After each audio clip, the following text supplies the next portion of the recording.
Ladies and gentlemen, welcome this afternoon to another live commentary coverage of a NASCAR race. We are at Pocono Raceway for this weekend's NASCAR Craftsman Truck Series for the running of the CRC Brakleen 150. It's the second to last race of the regular season for the Truck Series schedule. We have back-to-back weeks this week and the next week with the regular season finale at Richmond. Can't wait to bring you the coverage for both of those races as well as some more NASCAR racing this weekend. No live commentary for the Xfinity Series race, unfortunately, later today. But there will be live commentary for the Cup Series race tomorrow. I've got plans and obligations for later this evening that I will not be able to be here for that race. I'm probably going to end up missing the majority of that event. But for this 60-lap Truck Series race, I think we're going to have a lot of fun here this afternoon and hopefully see some great racing with it.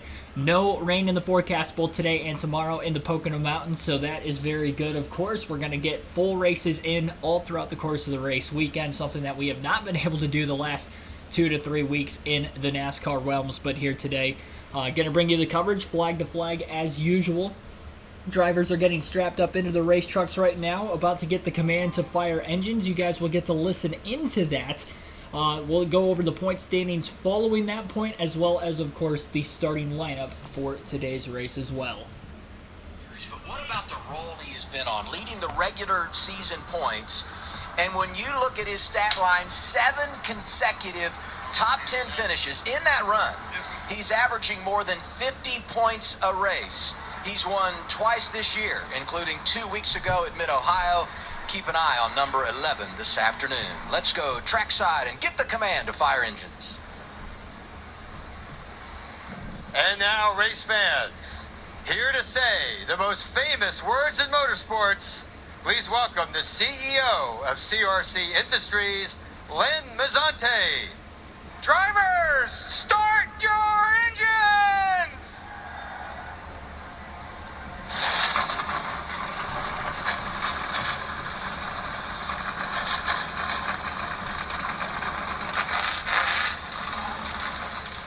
So there you hear it. Engines are fired. We're about to get underway in today's NASCAR Truck Series race at Pocono. It is the 15th race of the season. We'll look at the point standings coming in. Corey Heim has a stranglehold over the field right now for the regular season championship. The only one within striking distance behind him in second would be Zane Smith, who is 26 points back at the start of today's race. And remember, Corey Heim ended up missing a race due to an illness just a few weeks ago at Gateway. So he is one race less than everybody else, still leading the points. That's how good and consistent that 11 truck has been this season. He has won in recent weeks as well, picking up that second win of the year. We'll see if he can end up getting his third here today. As far as the other drivers locked into the playoffs, Christian Eckes has 2 wins as well. Grant Enfinger with 2 wins is third in the regular season standings, and Carson Hocevar has 2 wins, so 5 drivers with 2 wins. 1 driver with 1 win, that would be Ben Rhodes winning at Charlotte earlier this May, and we have 4 drivers that can lock themselves in off of points based off of where they're at coming into today's race. Ty Majeski, who's only 51 points behind Corey Heim, mathematically still has a chance at the regular season championship. That'd be huge for him considering he doesn't have a win and only 2 stage wins this year. He is lacking the playoff points, looking to pick up an additional 15, but he is going to need a little bit of help. Not only good performances today, but he's going to need a slip up out of Heim one of these last 2 weeks as well, or maybe even both of them, honestly, considering that he is almost a full race worth of points out of first. So he's pretty much going to be locked into the playoffs after today's race. He's 95 points above the cutoff line. He would have to be at least 59 points ahead of the 9th place driver in the point standings at the end of today's race, which right now he's 90 points ahead. So as long as he doesn't lose 30 points to Matt DiBenedetto, Ty Majeski will be locked into the playoffs off of points today if he does not get a win. The other 3 drivers, though, very tight on the cutoff line. Coming into today's race, DiBenedetto, 8th in points. He is only 5 points to the good. Another driver just above the cutoff line, Nick Sanchez, who starts on the pole this afternoon, is only 2 points to the good, and Matt Crafton is +1, final spot above the cutoff line. The first driver on the outside looking in is Stuart Friesen, who made it to the Championship 4 last season. He is -1 point, so you got a former Championship 4 driver from a season ago. You've got a 3-time champion, both in that 10th and 11th spot right now on the grid. Tanner Gray, -24 points, still within striking distance as well, and Chase Purdy within a race worth of points of -49 in the Ford truck for Kyle Busch Motorsports. And we'll see if he can climb himself out of a hole here these last couple of weeks. Everybody else pretty much behind them in a must-win situation here today at Pocono and again next week at Richmond. Now time to go through the starting lineup for today's CRC Brakleen 150 at the Pocono Raceway. Our live leaderboard is up and running. It's something, unfortunately, during the New Hampshire Xfinity and Cup races last weekend that we did not have for the majority of the Cup race, and then also even the probably first third of the Xfinity race, but it is working here today. Hopefully we'll have good work with that again tomorrow on NASCAR's website. Already mentioned that Nick Sanchez on the front row, actually two rookies on the front row today. Sanchez and then 18-year-old Jake Garcia also will be starting out towards the front of the field. Garcia in a must-win situation coming in. Sanchez again comes in just 2 points to the good. Grant Enfinger, he's 61 points out of first right now, fourth in the standings overall. He starts third in today's race, trying to be the most winningest driver in the Truck Series. So is Carson Hocevar if he can get his third win, starting to his outside in the Nice Motorsports Chevrolet. Austin Hill making a start today, full-time Xfinity Series driver back in the Cup Series. He'll be racing a Spire Motorsport entering the number 7. And then Zane Smith will start to his outside, the defending champion, highest qualifying Ford in the field once again as he starts in row 3. Roger Caruth, Matt DiBenedetto in row 4. Caruth's had some good speed on intermediates. He could be a dark horse in today's race if he can keep it clean and maybe can get that first win and lock himself into the postseason. Matt DiBenedetto needs a solid points day. He is plus 5 points to the good.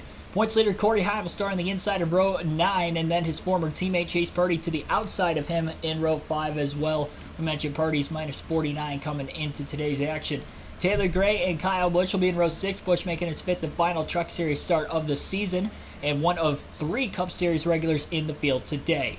Tanner Gray and Christopher Bell will be in row number 7. Bell, another one of those Cup Series drivers in the field today, running the 61 truck for Hattori Racing. Kaz Grala and Stuart Friesen will be in the field. Of course, Grala is running full-time in the Xfinity Series as well. He'll be driving the one truck for Tricon Garage. Stuart Friesen needs a good points day. Good news is he's starting ahead of Matt Crafton. Can he finish ahead of him to get inside the cutoff line going into that regular season finale next week? Caden Honeycutt, Tyler Ankrum going to be in row number 9 for this one. Stephen Parsons, full-timer in the Xfinity Series, also running the truck race and the Xfinity race today. Daniel Dye to his outside in row 10. Haley Deegan and Ben Rhodes, couple Thor Sport trucks starting deep in the field back in row 11. Ross Chastain, Parker Kligerman in row 12. Kligerman full-time in the Xfinity Series, back in that 75 truck where he won at Mid-Ohio last season. We'll see if he can get a win this year in one of his few truck starts. And Chastain, of course, full-timer on the Cup side, currently fighting for the regular season championship and trying to get a one-off win here in the Truck Series. He won last year in the Truck Series in that same truck, has not won yet this season. This will be his last chance at it. Matt Crafton and Colby Howard will be in row 13 for this one. Again, Crafton deep in the field as well as some of his other teammates in this one. Looking to battle Friesen, DiBenedetto, and Sanchez on points throughout the rest of today's race. Colby Howard, Lawless Allen, and Brett Holmes will be behind those guys in row number 14. Row 15, Josh Reum, Spencer Boyd. Corey Roper, Stephen Malozzi will be in row 16. Row 17, Dean Thompson and Ty Majeski. Christian Eckes, Tyler Hill going to round out the field today. It's going to be fun to watch Majeski and Eckes try to come from the back to the front in this one. Those guys all round out the field for today's race. Yeah, thank you for that. I think strategy Talking with Nick Sanchez today is right now. honestly just stay out front, keep it clean, and try to run our own race and our own strategy.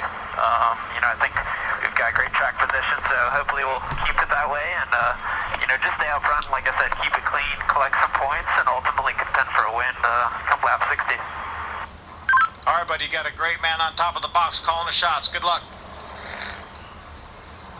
Sir, thank you guys. It is a stressful balance. A win locks you in, but when you're so... Not yet given the one-to-go signal out at Pocono quite yet, so we're still going to have a little bit till the drop of the green flag. Stage breaks for today's race will be 15, 15, and 30. Again, very short race. No scheduled pit stops, will be needed for these first 2 stages, so we may see pit stops at the end of stage 1. We may not, depending on what drivers are thinking, depending on how the tire fall off is going to be those first 15 laps, because they can make it on fuel to the halfway mark and make this race a one-stop if needed.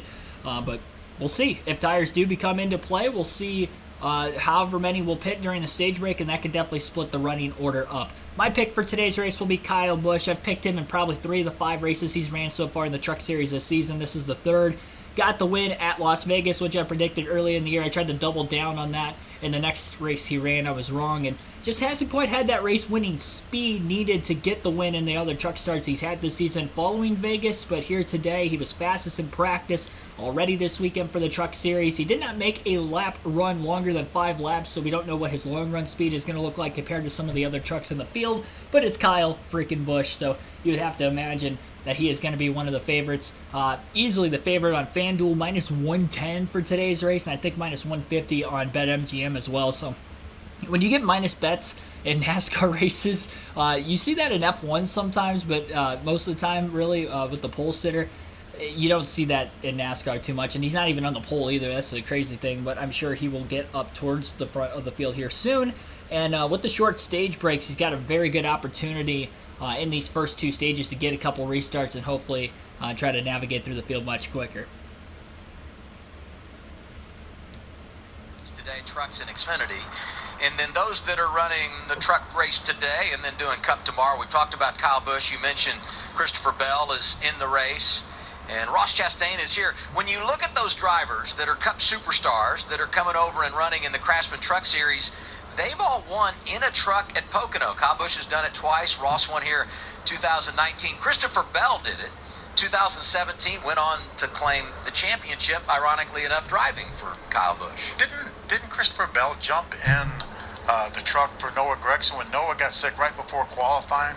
Didn't Christopher Bell jump in that truck and end up finishing second maybe that day, and hadn't even planned on running the truck race? What you're saying is he's decent at Pocono, and overall he's got a little bit of talent. Is that what you're saying? Basically, yes. All right, quick shout-outs at the start of the stream today for those of you that are in the chat watching. I also put a poll up for who you think will win today's race as well. I think it's kind of unanimous of who you guys are going to think is going to win, but I still put the poll up regardless of the fact because it's fun. So we'll put up Kyle Busch, who is the favorite in this race. We'll put a pole sitter, Nick Sanchez.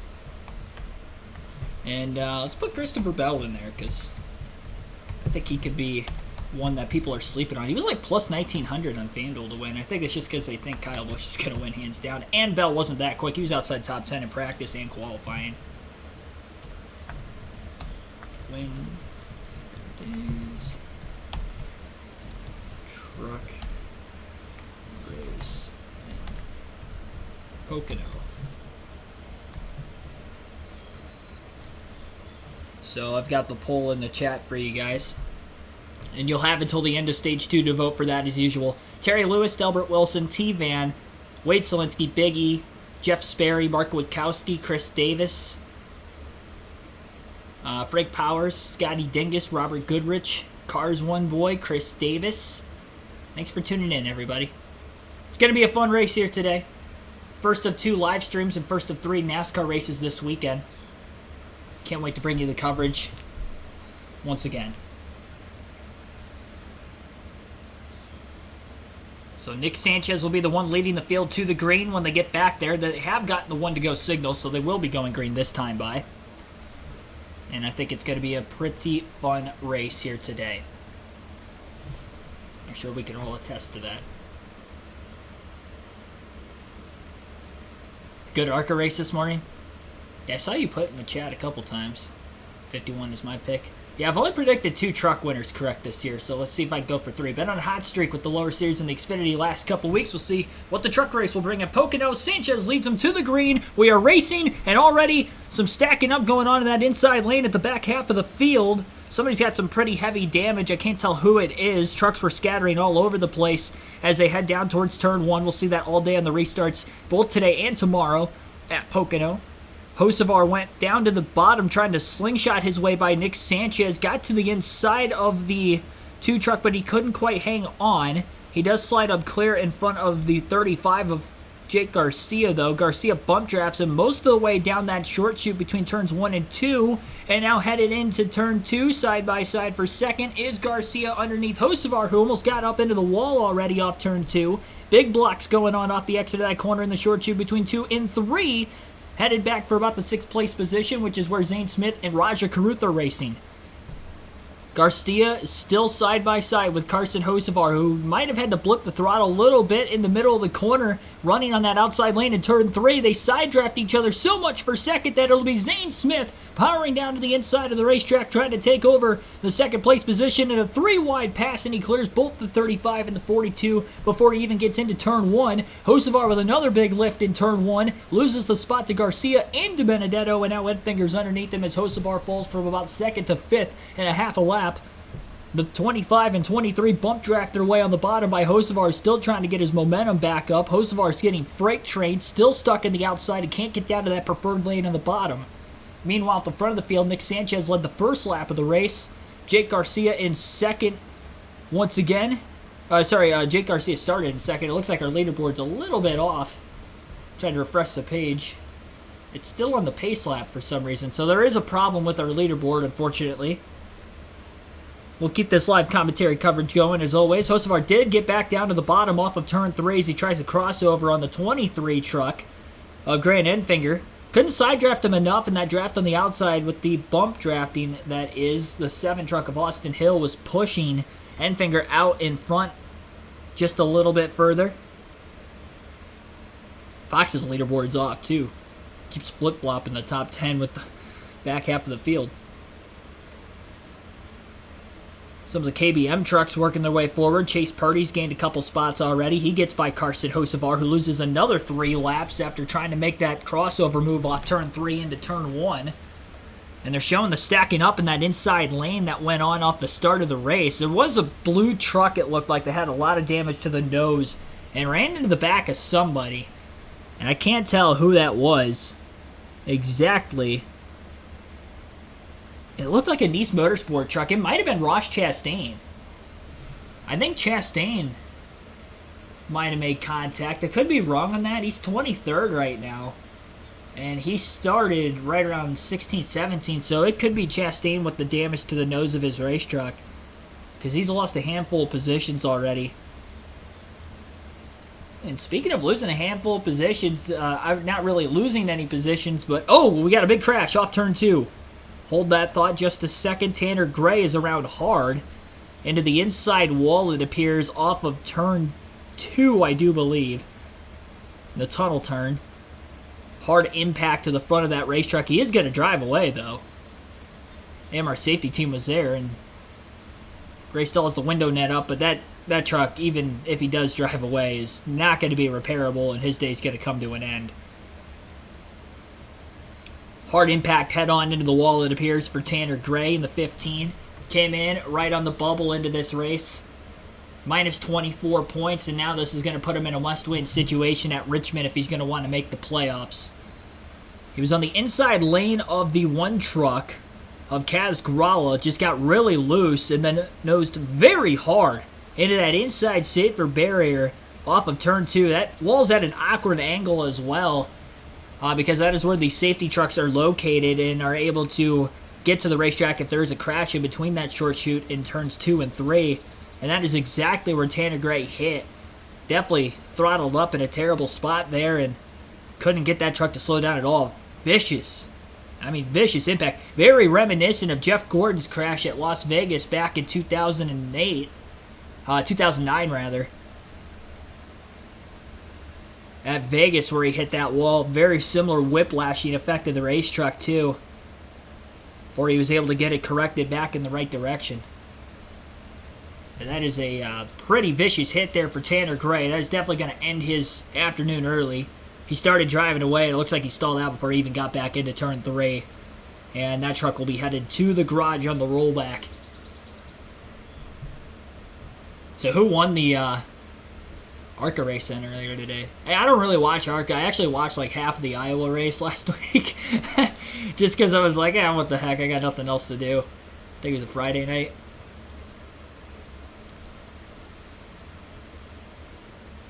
Got to watch Sawalich just obliterate the field. It wasn't even a close contest.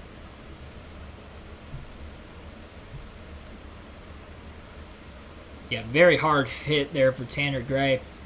Looks like they're headed to a commercial break right now. Again, be sure to vote for who you think will win today's race in the poll that is up in the chat right now. 23 votes have been casted so far. Taylor Klaus, thanks for tuning in. He said Jesse Love won the race today. Isn't he leading in points for ARCA? I do believe. I don't watch ARCA, so I don't really know for sure. I would imagine he's leading, though. Jesse Love Show, yeah. Sit for Brains, thanks for tuning in. He struggled when I watched the Iowa race, considering that there's only, like, 4 competent cars every week, and he was running, like, 7th or 8th most of the race. He looked very, very loose. David Niehoff, thanks for tuning in also. Sit for Brains, welcome into the stream. We'll take our first break of the race while they're under a commercial. Again, we are in the middle of stage 1 right now in Pocono. Our live leaderboard is frozen. It is up, but it is not running. Yeah, it's still saying they're on the warm-up laps. I wonder how much of that has to do with the timing and scoring issues that Fox is having.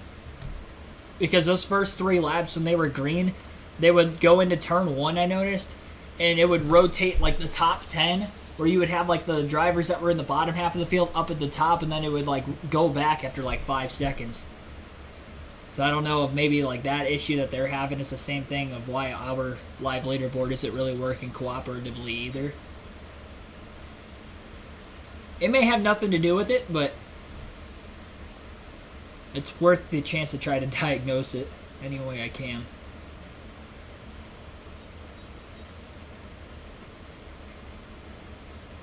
But yeah, we'll take that first break, and then we'll get back into the action. Hopefully there isn't too much cleanup to be had. Single truck incident, but hard impact there for the 15 of Tanner Gray, causing our first yellow of the afternoon.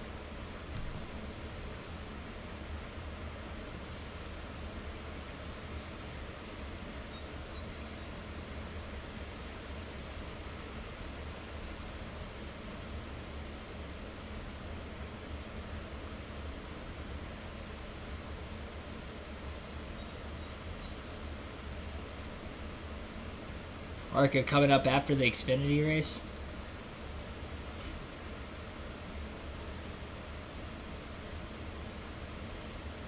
What, like the race in the ARCA after? No, that wouldn't make any sense. Unless it's like a replay of what happened earlier. I mean, somebody just mentioned that they raced earlier. The Xfinity race starts at 5:30 local time, so they're already going to be kind of pushing it if it turns into a... I mean, it's not that long of a race. I think it's only 90 laps, so... they'll probably end up getting it in. It's not going to be much long. I mean, this race is probably going to get done before 1:30. I guarantee it's going to be less than an hour and a half race. Even if there's a lot of cautions, it's only 60 laps. I mean, we've already had our first yellow, and we have 9 laps to go in stage 1 already. Again, 15, 15, and 30 are the stage splits for the race. Looking at that battle for the regular season championship between Zane Smith and Corey Heim right now. Zane Smith got the second off the initial start there. And Corey Heim in the back half of the top 10. So looking to pick up points. Don't write off Zane Smith for that regular season championship quite yet. Finished second at Mid-Ohio. Had a very strong run a couple weeks ago.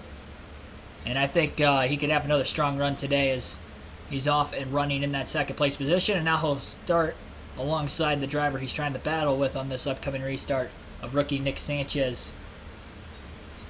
That will be ensuing very shortly.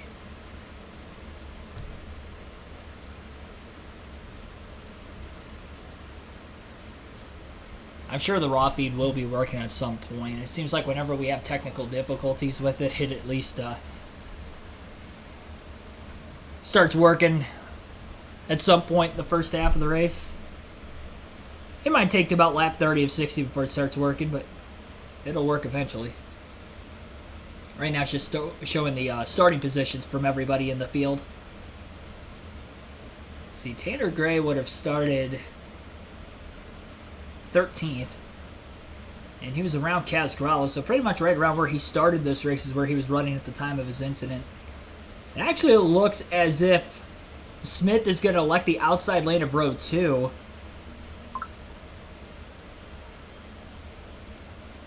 Which is going to give the bottom up... Oh, no, never mind. I was looking at somebody else. Zane Smith in a different paint scheme truck this weekend, so... Threw me off a bit. Smith is on the inside of row 1. Sanchez in that preferred outside lane on the restart. Hopefully there's no stacking up on that inside lane. I was at Pocono in 2021. I remember there was a crash off the initial start as they were getting the green. And that almost happened here off that initial start, probably 7, 8, 9 rows back on that inside lane when they started. One truck had significant damage to their nose from it. Still not quite sure exactly who it was. I thought it might have been Ross Chastain. It was a Nice Motorsport truck. It could have been Wallace Allen too, though. Would not be surprised if it was potentially Allen.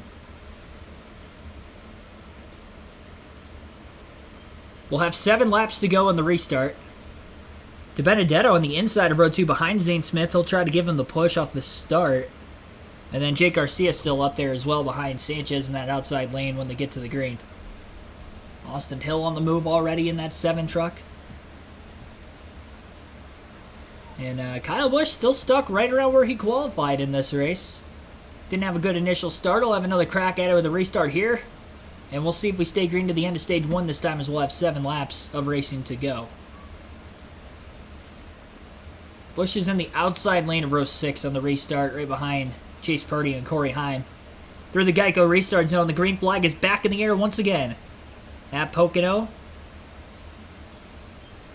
Truck's going to be fanning out 3, maybe 4 wide this time. Once again, nobody fanning out yet. They're about 2/3 of the way down the front stretch. Hocevar got a big push from behind, which kind of knocked the truck in front of him of Austin Hill down to that bottom lane, getting into the corner. Awkward angle for Hill on the bottom.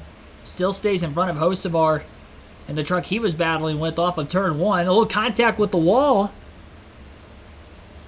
Looked like for the 11 of Corey Heim off turn 1. Slight scrape, which bottlenecked the outside lane up quite a bit in between 1 and 2. And Figure trying to get to the outside of Hocevar, who's just not firing off well in these restarts in the early going. He's getting freight train on the top and the bottom today. Just got passed by 2 more trucks on the top lane off turn 2, heading into 3. He just needs to get single file as quickly as he can right now and settle in.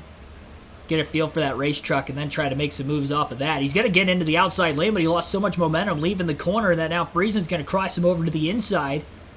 And quickly, Hocevar, who was battling for the lead on that opening lap of the race, is already back to 10th place. And Busch is going to overtake both Hocevar and Friesen into turn 1 as he went 3 wide with a late dive bomb move on that yellow line. And he was able to clear both of them by the center of the corner.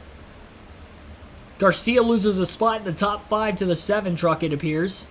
And Zane Smith has scored the race leader. Fox did not show it on their camera, that pass for the lead on the restart, but it is showing that Zane Smith out in front right now. Matt DiBenedetto got the 2nd, and Sanchez fall from the lead back to 3rd on the restart.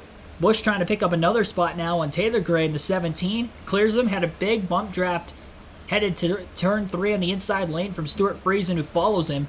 Friesen started outside the top 10. 1 point behind Crafton coming into this race today. He's in the top 10 now looking for stage points. Crafton nowhere near the top 10 currently. Back in 28th place position. This is a huge opportunity for Friesen, especially Tanner Gray out of the race already. He was the next closest driver at points right behind Friesen. Trying to get into the playoffs back-to-back seasons. And maybe make another run at the Championship 4. Who knows? If you're in, you got a shot. A 1 second lead already for Zane Smith over Matt DiBenedetto, about 1.1 seconds approximately. So Smith leads, DiBenedetto 2nd. Nick Sanchez is 1.7 seconds off the lead in 3rd. Austin Hill's 2.6 seconds back in 4th, and Jake Garcia is in 5th place, 2.9 seconds off the lead. So those are the intervals in between positions 1 through 5 on the racetrack here in these opening 5 laps. Pull to the start-finish line, 4 to go in stage 1. Side down the front, you have to wonder who's behind them and what kind of a run they're going to get. Look up to the mirror and see what's going on behind you. We've already seen it 2 or 3 times today, where you get in that wake and then power around somebody. It's Crafton back there. Oh, Daniel got a little bit tight there, it sounded like, and had to roll off the gas, and Stefan keeps that spot. You see the damage from that initial start of the race when we had that jam up. They're comes Craftsman. He was on pit road.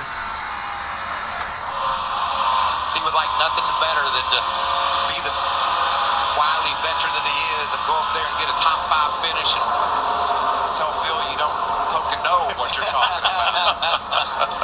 Pocono what There's a you're reason talking why about. he's made the playoffs every season. year. That's hilarious. 3-time champion, too. Let's don't forget that in the series. Like he's a little tight there maybe on exit as he got out toward the wall, and it's allowed this big run from Daniel Dye.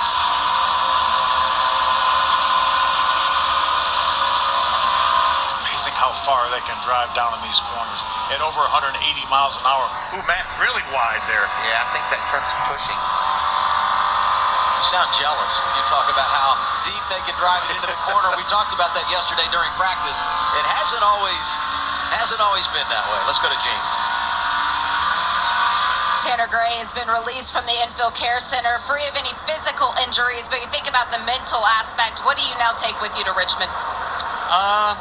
Yeah, I mean, we're going to a place that I'm not very good at and a must win. So I just want to apologize to my guys. They brought a fast truck and I destroyed it early on. Not racing very smart, so feel really stupid and yeah, just not what we needed to do here today. But proud of everybody from Tricon for bringing fast trucks. I just need to do a better job. I feel like I've made a lot of dumb mistakes all year to even put us in the position that we're in, and then to do that at a race that is a race that you must run well at is pretty bad. So just need to figure some things out on my end. But yeah, proud of everybody from Tricon, Toyota. Appreciate everybody that supports me. Just need to do a better job. Moving forward, Adam.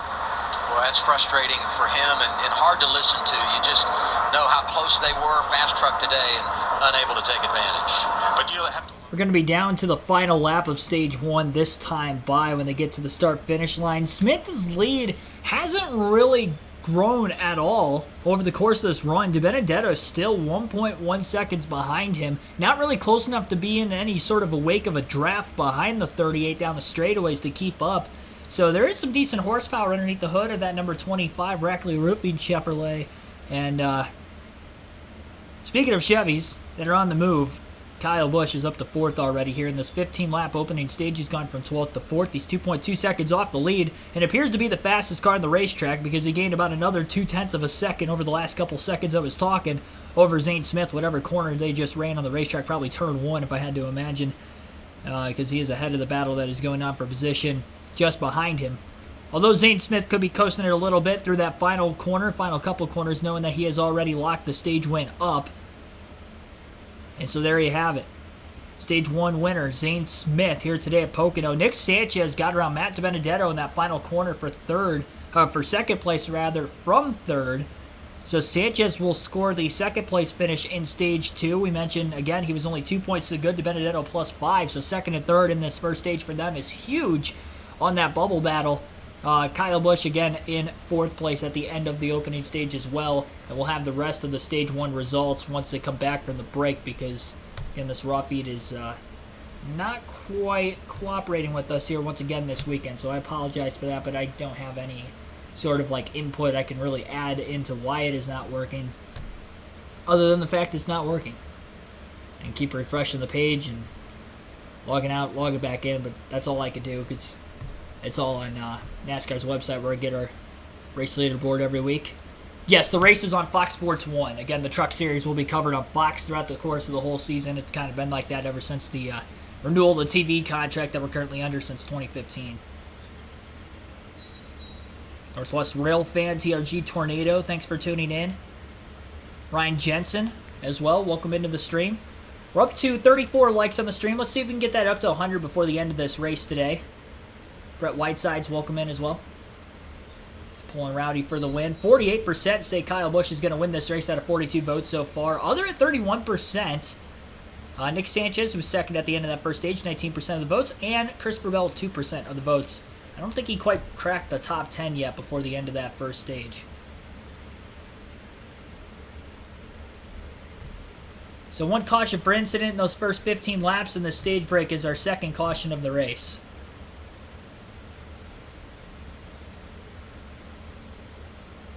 Why NASCAR can't sort out the leaderboard problem?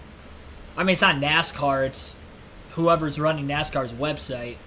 Like, whoever their social media team or whatever is. I don't even think it's social media. Whoever's in charge of running NASCAR's website, that's where the problem lies. It's not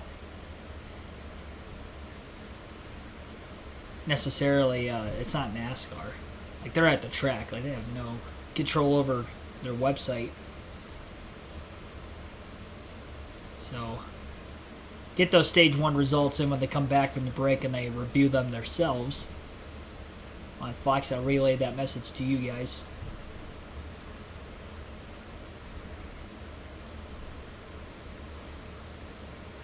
Because I'm not quite sure exactly the order of positions 5 on back. Kyle Busch was right behind that battle for second through that final corner as well, coming onto the main straightaway.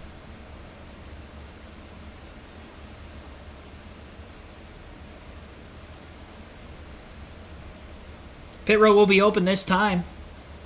And we'll see our first pit stops of the race. Stage 1 results. Austin Hill ended up 5th behind Kyle Busch. Jake Garcia 6th. Corey Heim 7th. Grant Enfinger in 8th. Stuart Friesen 9th. And Taylor Gray rounded out the top 10, all receiving stage points at stage 1. Some leaders stay out. Some are on the way in. Interesting. Heading your way, Jamie. We'll start off with Austin Hill in that number 7 machine. He qualified 5th. He still is placed in that 5th position. He said he's just a little bit too loose right now. He said on a scale, he'd say he's about a 5 out of 10. They asked him if he wanted a drink bottle. He said, nope, I'm all hydrated. All I need to tear off. Josh?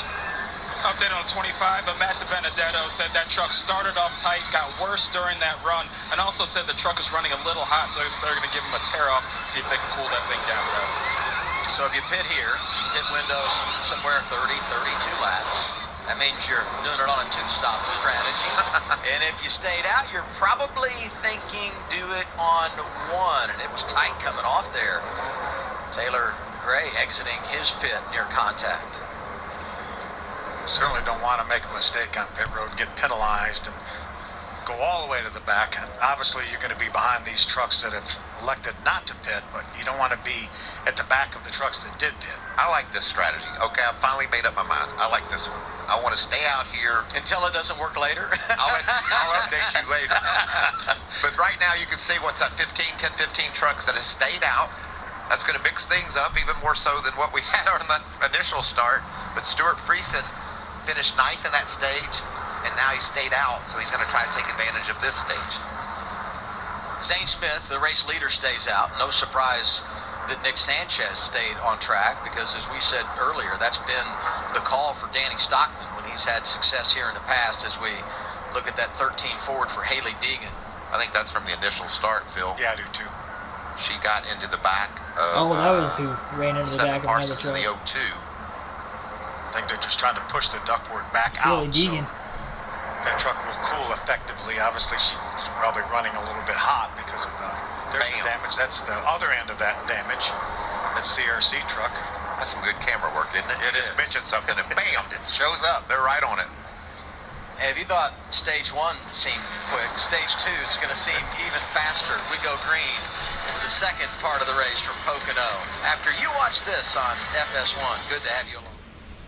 We'll go through our second ad break of the race here today. While we're during the stage 1 break, we'll have a little bit over 40 laps to go in the race and a little bit over 10 laps in a dash for stage 2. Thanks for everybody tuning in. You're listening live to the CRC Brakleen 150 at the Pocono Raceway for the NASCAR Craftsman Truck Series and KRC.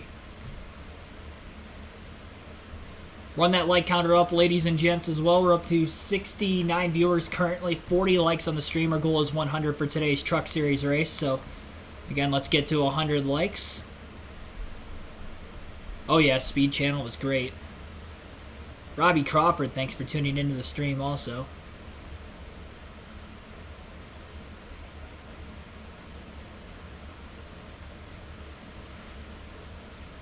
Good at doing commentary, appreciate that.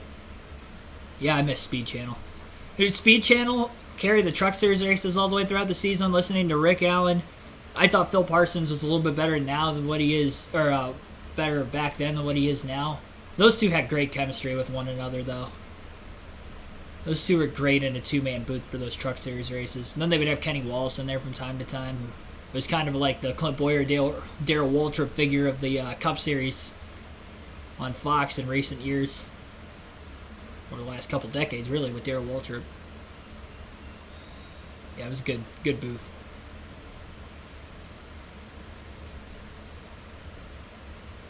Those two really bounced off of each other very well. And because of how short the Truck Series races are, you could get that intensity out of a broadcast that Rick Allen brought back in the day to the Truck Series from start to finish without like it being exhausting every single week. It looks like our raw feed is up and running finally here at the end of stage 1. There you go. So there's the current leaderboard. You can see those who pitted, those who stayed out.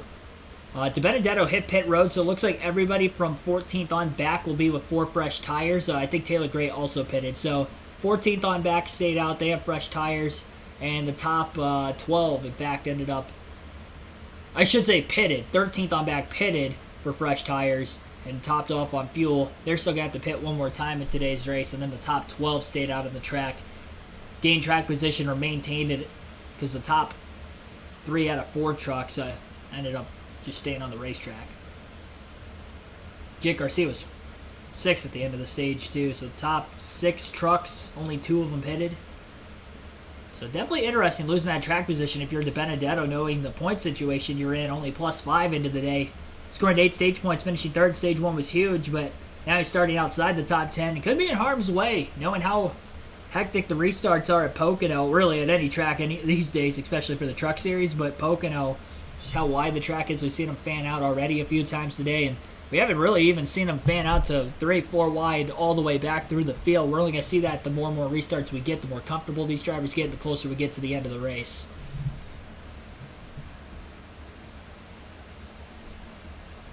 So pretty split.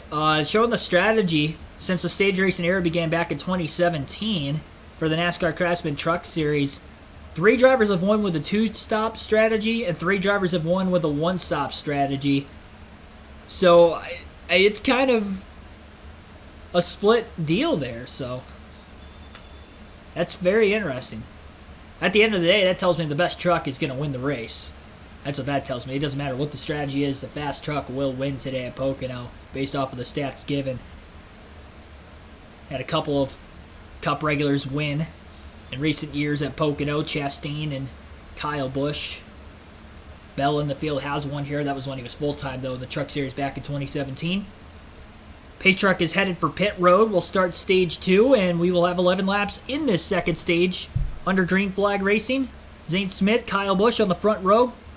Heim, former teammate, of course, of Kyle Busch and KBM, going to push the 51 truck and has an advantage down in that bottom lane right now. We'll see if Heim's going to pull out a line potentially on Busch. He does. Busch tried to block, couldn't get to the inside, and Heim is underneath the 51 into turn 1. They're both clear. The 38 is Zane Smith, and Corey Heim takes the lead. What a pass that he made on Kyle Busch there, showing why he is the points leader this early in the Truck Series season. An aggressive move panning out here in the early going, and now Heim's got that clean air and track position. Busch back to the inside as he had a great bump trap from behind. Stuart Friesen going to follow the 51, and Kyle Busch is out in the lead for the first time today as a gaggle of trucks work their way into turn 2. 2 and 3 wide. Matt Crafton's in the middle of it. It's the mix of those drivers on old tires and new tires where all that 3 wide racing was going on. Faster trucks trying to work themselves back to the front of the field around the slower trucks that stayed out. Kyle Busch has gapped Heim already through turn 3 and has about a 5 to 6 truck length lead as he leads his first lap of the day. So Busch out in front now after 22 of 60 laps in today's action. Zane Smith lost a few positions. He restarted in the lead, fell back to 4th. And now he's got another truck underneath him in turn 1 as Garcia's going to try to pass him for 5th. So Zane Smith, after winning stage 1, looking strong there early, falling back all of a sudden. As stage 1 was huge for Smith, trying to catch Heim in the regular season championship, but now Heim is ahead of Smith, so we'll see if he can get that ground back. As stage 1 was the 3rd stage win of the season as well for Zane Smith. So 3 stage wins on the year for Smith, 2 race wins. That will give him 13 playoff points so far. And, of course, remember, another 15 playoff points awarded for that regular season champion. So that is why he really wants to catch Heim. Outscored him by 6 points that first stage, so he's 20 points behind him as we start stage 2.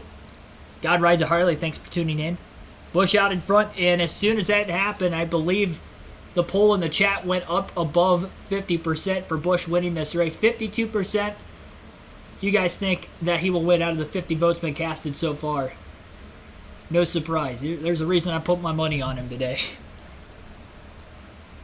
Heim is within 7/10 of a second, made a brilliant pass on Kyle Busch. Busch got him back just a couple corners later and is taking flight.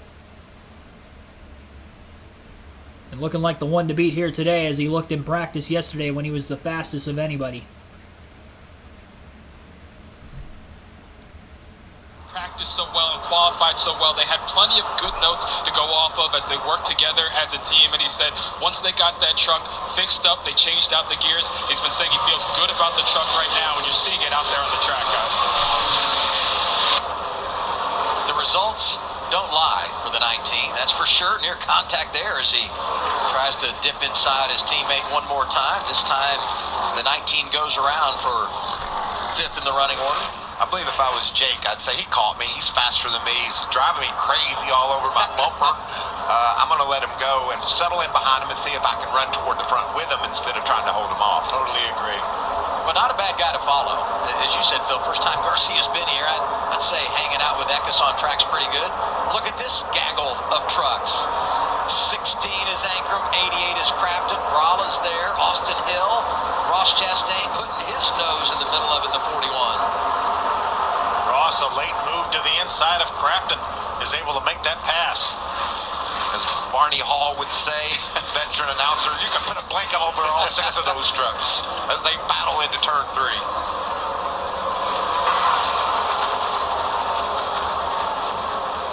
Matt Craftsman tucked in the middle of this mess. Brett Holmes going to pull out, make it 3 wide, trying to get a 2 for 1. Lose a little bit of his momentum. Look at that. You're running in the back of this pack. It's like you're at Talladega or Daytona. I'm right there. I can see top 10, but just can't get there. Daniel Dye going to try to make the move around Haley Deegan. He used the draft. Down on the inside, you hear him pedaling the throttle there. Look at her come back. Going to be 5 laps to go next time around. Just a few laps away from green flags pit stops, we think. We'll have it for you in a moment. We're going side by side. So 5 laps to go here in stage 2, side-by-side commercial break on FS1. We'll go through the full field running order late in this second stage. Kyle Busch has a 9/10 of a second race lead right now, his first lead of the afternoon. Corey Heim sits in second behind him. Stuart Friesen in third, Zane Smith fourth, Christian Eckes in fifth. Jake Garcia in sixth, Nick Sanchez seventh, Christopher Bell eighth, Chase Purdy ninth, and Carson Hocevar rounds out the top 10. Ty Majeski in 11th, Taylor Gray in 12th, Dean Thompson 13th, Matt DiBenedetto in 14th, 15th is Parker Kligerman, 16th place is Grant Enfinger, Ben Rhodes in 17th, Tyler Ankrum 18th, Ross Chastain 19th, and Austin Hill has fallen back to 20th. Matt Crafton has fallen back to 21st, Rajah Caruth 22nd, Kaz Grala 23rd, Colby Howard in 24th, 25th, Stephen Parsons, Haley Deegan 26th, Daniel Dye 27th, Brett Holmes 28th, Tyler Hill 29th, and Caden Honeycutt is 30th. Lawless Allen, 31st. Corey Roper in 32nd. 33rd. Spencer Boyd, Stephen Melosi in 34th. Looks like Rayum is now up to 34th. Melosi, 35th. And then Tanner Gray, only truck out of the race after crashing just a few laps in. He'll finish 36th this afternoon. His crash took place back on lap 3. One of 2 cautions today. That incident, of course, the stage 1 break at lap 15. Zane Smith, who won stage 1, has led the most laps of any today. 13 laps led so far. Pole sitter Nick Sanchez led the first 7, and Kyle Busch has led the last 6. So we are sitting at 3 different leaders, 3 lead changes in the first half of this race at Pocono, as we still have a decent ways to go. You heard, when they come back from the break, we may see some green flag pit stops right before the end of this stage to get that track position back for the start of the final stage. And we will see if they can get on and off of pit road no problem. Kyle Busch is in right now. So during the side-by-side commercial break, Kyle Busch will make his one and only stop. 4 fresh tires. He'll top off on fuel. He'll be able to make it to the end. Right at the edge of that pit window, he's the first truck in. He's not racing for points, of course, so he will sacrifice the stage win away. Zane Smith will take the race lead for now. Remember, pit road closes when the race leader gets to the start-finish line with 2 laps to go in the stage. So with 2 laps to go in the stage, pit road will close. You cannot make a pit stop. Corey Heim is in the race. Not in the race lead, but he is on pit road as well. So he followed Busch, who was running 1-2 with. Looks like there's a little bit of damage right around that right front fender on Heim's race truck. That can't be helping him in the airflow at all. We'll see if Zane Smith pits this time from the lead. Smith He will not. the opening stage. It So is appears Zane he's Smith in line staying to win out? stage Pit 2. road will He stays close out to right go. now. Let's listen to their radio.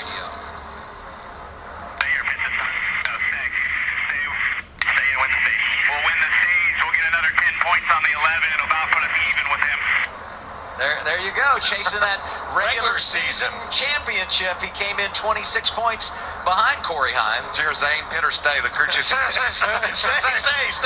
We want those points.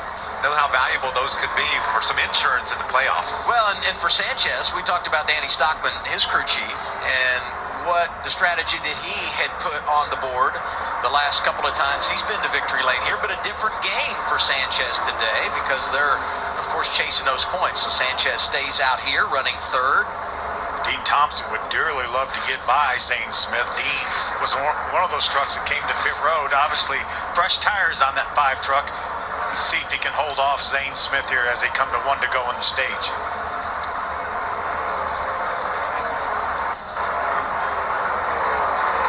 See that little bit of sparking flying there. That's the low air pressure on the tires. When you change your tires, trucks lower down a bit. That'll come up.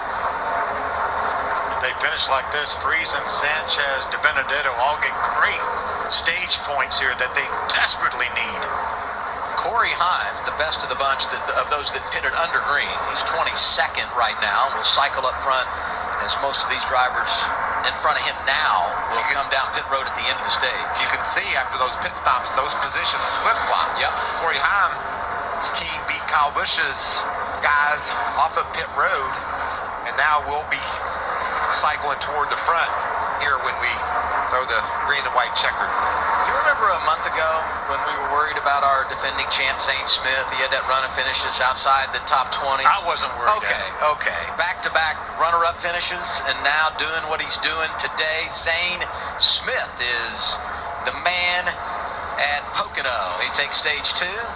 Friesen, Sanchez, DiBenedetto in. So there you have it. Zane Smith will win stage 2 here today. Stuart Friesen 2nd, Nick Sanchez 3rd, Matt DiBenedetto 4th, Grant Enfinger 5th, Ben Rhodes in 6th, Tyler Ankrum 7th, Roger Carruth 8th, Colby Howard 9th, and Matt Craftsman will round out the top 10. So a lot of the drivers in points battle staying out, whether it be for the regular season championship or the playoff bubble line. All 4 drivers on the playoff bubble get stage points, and then Zane Smith, 2nd in the standings overall, gets the 2nd stage win of the day. Gives him 4 stage wins on the season now as he wins the first 2 stages. But it'll be Corey Heim who will be leading the field on the restart because we know him and Kyle Busch will stay out of the pits. And Heim, as you heard there for Michael Waltrip in that 11 team, beat the 51 off of pit road despite the fact they were 2nd off the lead when the pit stop started. So great stop by that 11 team.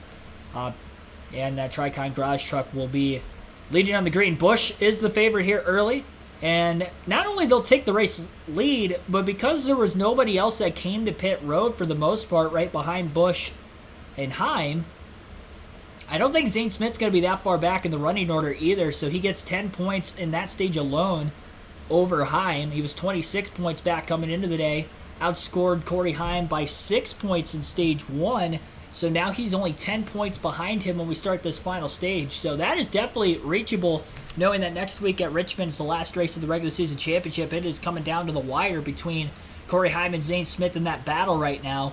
And that'll be fun to watch here for this final stage, as well as all of next week's race on Saturday afternoon on a hot, slick track there in Richmond, Virginia. So, yeah, that's going to be interesting. He's only 10 points behind him. They're playing the stage point strategy, and because there weren't that many trucks that pitted, he's not going to line up far behind him. So I'd like the call, honestly. Because if he comes back and finishes in 3rd place behind Heim and Busch anyway, he's only going to lose 1 point if Heim finishes 2nd in the final stage, and he gained 10 in stage 2. So it would be a 9-point gain in the second half of the second 2/3 of the race. I think it's a good call for Zane Smith because I think he can get back up there. I don't think he really had anything for those top 2 trucks anyway.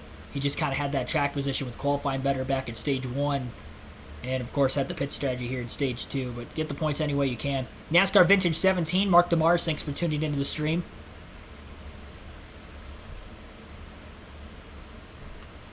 And thanks for everybody else who is watching so far. Be sure to hit that like button, subscribe for more daily NASCAR content. We're going to close our polls. We're at the end of stage 2 for who you think will win today's race. 56 votes have been casted, and 57% say Kyle Busch is going to win today's race. 23% say other, 16% for Nick Sanchez, and Christopher Bell with 3% of the votes. Thanks for everybody that did vote. Our goal is 100 likes on the stream. We're halfway through the race. We're just shy of halfway to our goal, so definitely hit that like button if you haven't done so yet. Race leaders are coming to pit road here as they're back from the commercial break on FS1. And the driver's coming to pit Final road stop now. of the day. Stayed out to get those stage points. Zane Smith sweeping the stage. Is good day for Sanchez, DiBenedetto, and Friesen. They all needed them. They got them. And now pit stops, Jamie. And Nick Sanchez will be the first one to stop in that box. Danny Stockman and he have been very secretive over the radio, but I did gather that they are going to take 4 new tires. They're going to go down 1.5 turns on that track bar. He said overall he is pretty happy with the truck that's underneath him. I want to go up pit lane just a little bit to that number 52 of Stuart Friesen. He said he was way too free into turn 3, but he was too tied off. He said it was almost like a 4-wheel slide, so they're making a couple of adjustments to make him more comfortable. Josh? Big points day so far for Zane Smith in the 38, winning stages 1 and 2. His biggest complaint is in turn 3. He says it's just way too tight right now. They said, don't worry, we'll free you up just a little bit to help out, guys. 11 trucks stayed on track. Those are the ones that had made pit stops prior to the end of the stage. So you see the race off pit road, and if you pitted here, depending on the choose, you're going to, likely restart just outside the top 10.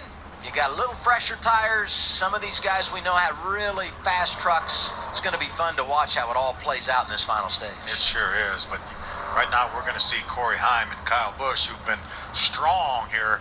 They will be up towards the front on this restart, and see if any of these guys behind them can catch them. We're during the stage 2 break right now, so here is the stage 2 break diecast showing that we do all the time during these live commentary streams. We only have 1 race for you guys this weekend, so I will do 2 diecast showings during the Cup race tomorrow, but this is a short race here today, so just the one for the truck race. Again, no live commentary for the Xfinity Series race in Pocono later this afternoon. I've got obligations to attend tonight elsewhere, so there will not be any live commentary for the Xfinity race later. Our Cup Series live commentary will begin at 2 p.m. Eastern Standard Time with our pre-race show tomorrow. Here is a former Pocono winner, Tony Stewart. Number 14 Mobile 1 diecast. Wanted to show this one because the SRX is racing as of right now. They're 2 races into their early 6-race season during the summer months.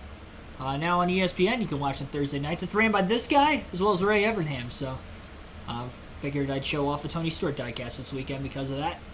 One I've showed off on the stream before. I think I've showed off all my 124 scale streams diecast. So once I get the 164 schemes and I find them and I bring them back into my apartment from my old house, then I will make sure that I start showing those off, because I've gotten through all of these until I buy more 124 scale diecast. But this was from the 2014 season, I do believe. If I remember on the box, I think it's 2014. Mobile 1 schemes have always been good over the years, even to this day with Kevin Harvick when he runs them from time to time. I really like them. I think this one pops really well. I really like the white Mobile 1 schemes. Probably better than like the black, although the black could be pretty good. The classic Mobile 1 schemes was back in the early Penske days. Not really the early Penske days for NASCAR. Back in the early 90s, Jeremy Mayfield's Mobile 1 car, pristine. I'm not saying that because I'm a Ryan Blaney fan and he drives a 12 car, but yeah, those Mobile 1 schemes pretty nice. Even the Sam Hornish Mobile 1 schemes there in the late 2000s, early 2010s were really good. And obviously with Tony Stewart, Stewart Haas Racing, they've had some good Mobile 1 schemes over the last decade as well. So showing that one off today. Still under commercial break right now during the Stage 2 break. We'll get our second to last break ourselves out for the CRC Brakleen 150 at the Pocono Raceway. You're listening live on KRC and the YouTube channel. Be sure to like and subscribe for more daily NASCAR content.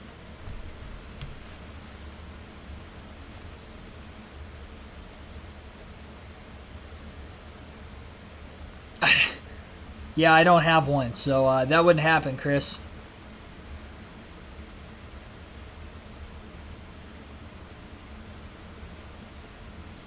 Deegan did good in SRX, sort of. I actually haven't watched SRX at all yet this year. I haven't caught it live. I was actually at a Tigers game last night, so that's how I spent my Friday night. Granted, that was on Thursday, not Friday, so that really has nothing to do with the SRX. I don't know why I said that, honestly. Nothing to do with the situation that we were talking about. All right, well, they're back from the commercial break. I'll let you listen into some of the Fox broadcast here until we get back to the green flag. Walter, Phil Parsons, I'm Adam Alexander. We've done the strategy shuffle, and now it's time to see who's got the fastest truck in the final stage. You can pay it off with a win here in the Poconos. I can just tell by the smile on your face, Adam. You like what we're lining up to do here. You see Kyle Busch, he's going to be right up front with Corey Heim. Corey took the outside for this restart. He is the control truck. We talk about the battle for the bubble. Matt Craftsman is all the way back in the 31st position right now. They had to do some work on that truck early. I bet you they tidied up some more stuff under that caution. We'll see how fast he can drive up toward the top 10. In updating those drivers that stayed out to get the stage point, Zane Smith wins stage 1, stage 2. He will restart 18th here. Nick Sanchez scored 17th prior to the green flag. Jamie? Well, how about starting 4th and 5th? Parker Kligerman and Kaz Grala, respectively. After starting this race 22nd and 15th, they have found themselves up into the top 5. I just checked in with Seth Smith, the crew chief for Kaz Grala, asked about the fuel situation. They last topped off on lap 27. He said, we're good to go to the checkered. So they're feeling pretty good about their truck, even though Kaz said he underdrove in qualifying. They have something that they can certainly race with. For Parker Kligerman, they were not happy with that truck post-qualifying, which is what moved him all the way to the back. He said there was a weird noise. They thought they might have an issue with the drivetrain, but it was not, and clearly they have some speed. Adam? Those two drivers, Xfinity Series regulars, they'll race later today. So will Austin Hill. He lost a lap in the cycle of stops. He gets the free pass. He's back on the lead lap as we begin the final stage here at Pocono. Man, that's wild looking. Green flag back in the air, 25 laps to go. Pocono Raceway drag race down towards turn 1 on the front row with Corey Heim and Kyle Busch. Heim had a great launch on that outside, great push from behind as well, which gets him out ahead of the 51. 3 by 3 in the middle of the pack as they work their way through turn 1. Off of turn 1 now down the Long Pond straightaway towards turn 2. Big block being made there by Christian Eckes. One truck almost all the way down to the apron to pass a couple in that short chute. That was the 61 of Christopher Bell diving out of line, making the pass on Chastain, and Eckes gets to the inside of the 1 as well as Grala in the middle of turn 2 as they battle for 5th. It was Taylor Gray who was on the outside lane behind Corey Heim, which pushed his teammate out to the front of the field there as they try to work together to take down Kyle Busch. Kyle Busch trying to get the 100th win for Kyle Busch Motorsports in the history of the NASCAR Craftsman Truck Series. No better driver to do that at that organization than the man himself, KFB, and we'll see if he can do it today. Great draft down that long straightaway in the racetrack towards turn 1. He got off turn 3 really well compared to the 11. Had a late dive into the corner to the bottom but couldn't stick. Heim gets the run on the high side off the exit to hold off Kyle Busch for now. The toughest truck to pass is going to be the leader, the one with the cleanest air on a very aero-dependent oval here at Pocono. It's always been that way, no matter the generation. That will not change again here this weekend. And now it's just a matter of who can manage their tires better throughout the course of this run, knowing that this will be the longest they'll have to go on a full set of tires in today's race. Especially if we stay green all the way through.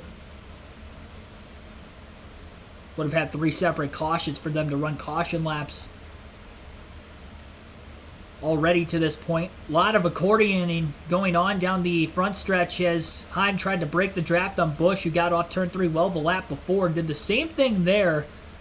And turn 1 is definitely going to be the corner where Busch is going to have to try to make that pass on Heim just because of how long that front stretch is. Longest of any oval in the NASCAR series, any one of the top 3 series. It's like Ross Chastain had a big loose moment off of turn 2. And as a result, he lost quite a few positions. Actually, it was turn 1. And it was because of contact from behind by the 19, Christian Eckes. It looked like Chastain may have lifted in the middle of the corner because Eckes caught him very quickly, as well as the truck he was side by side with. And because of how loose he got with the contact, great job by Chastain not wrecking the race truck, but he did lose about 10 positions. Has fallen outside the top 10 now, and is battling Haley Deegan right around 19th. Half a second lead for Heim over Busch. Busch still trying to keep within close striking distance. Doesn't want Heim to pull away from him.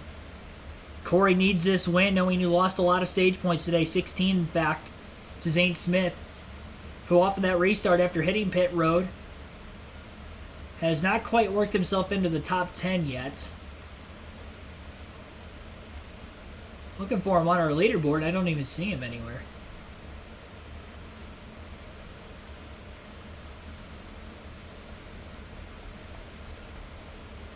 Why don't I see the 38? He's 26 still, so not even in the top 20. Smith's going to have his work cut out for him. He definitely lost some ground on that last restart. Because I'm pretty sure there were only 12 trucks that pitted, or that stayed out. And he was one of the first off of pit road, and he has fallen way back on this restart. Outside the top 20. Dean Thompson's worked his way up inside the top 10. That 5 truck's been very fast this season on the intermediate tracks. Couple of solid runs for Thompson this year. Not a lot of great finishes with it, but trying to get a good finish here today. Get that momentum working for him and something to build off of, even though he's in a must-win situation if he's going to want to make the playoffs for the Truck Series season. 3-truck breakaway at the front of the field. A lot of trucks still battling hard for position outside the top 10 that are very blanketed together. 20 laps to go at Pocono. It's Kyle Busch and Corey Heim at the front of the field, with Heim leading the 51 of Busch. Third place behind Busch is Taylor Gray, having a great run the 17. Christopher Bell is up to 4th now, and Parker Kligerman is in 5th. Again, 20 to go, and that is your top 5. Busch with another big run. This time it was off of 1 into 2. But he's being patient with it. He's just trying to stay with Heim. He wants to pick the moment. He was trying to get past him as soon as he possibly could those first few laps after the race start. And he kept losing so much ground the rest of the lap that he just wants to stay close to him.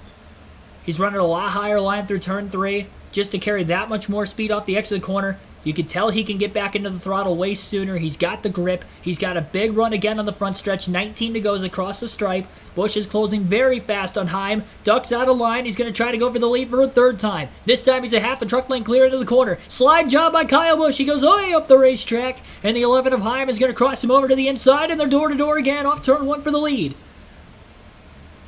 Another drag race down the backstretch. Busch with positioning on the outside in turn 2. Half truck lane clear as Heim side drafts him again, and they pull into the tunnel turn. Heim on the inside will hook that yellow line. Trying to clear the 51 back again. Can he complete the pass off the exit of the corner? Slams the door shut, and Corey Heim with the crossovers back in the lead again at Pocono. Kyle Busch into turn 3. Goes to that higher line again. What a battle going on between Corey Heim and Kyle Busch. But are they using their tires too early? And does Taylor Gray or Christopher Bell have anything for him? Bell was the fastest truck on the track that last lap. And Gray just a little bit quicker than the 11 and the 51 in front of him as well. Heim leads that lap at the start-finish line. Busch does not pull out of line, and he does run a wider arc through turn 1, similar to what he did back in turn 3. And I think that is just why he is so much quicker and has the ability to make those dive bomb moves. Although he isn't gaining quite as quick off turn 1 as what he has been in turn 3. Still having to figure that corner out. Not running the same line as Corey Heim. Turn 2, half a lane higher. Just trying to get some clean air on the nose again as they continue to battle out in front of the field. 18 laps to go at Pocono. Corey Heim is a 1/10 of a second ahead of Kyle Busch. Taylor Gray, 1.1 seconds off the lead in 3rd. Christopher Bell in 4th is 4 seconds off the lead. And Parker Kligerman again in 5th. 6.7 seconds back. Hasgrall is in 6th, 7.1 seconds off the lead. Ty Majeski in 7th, 7.2 seconds back. Christian Eckes in 8th place, 7.4 seconds back. Dean Thompson, 8 seconds off the lead in 9th. And Ben Rhodes is in 10th place, 9.3 seconds off the lead. So again, with 17 laps left in this race, a battle for the lead back and forth a couple different times, couple lead changes between Corey Heim and Kyle Busch. Busch gets in front, he just can't stay in front, and Corey Heim just can't get away from the 51. These two are so equal with each other. It's going to be a fun battle down the stretch.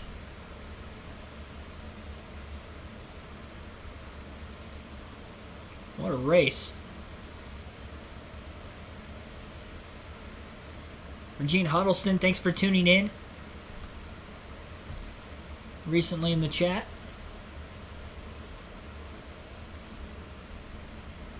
Sharitha Cooper also welcome into the stream. I saw you pop into the chat a little bit ago.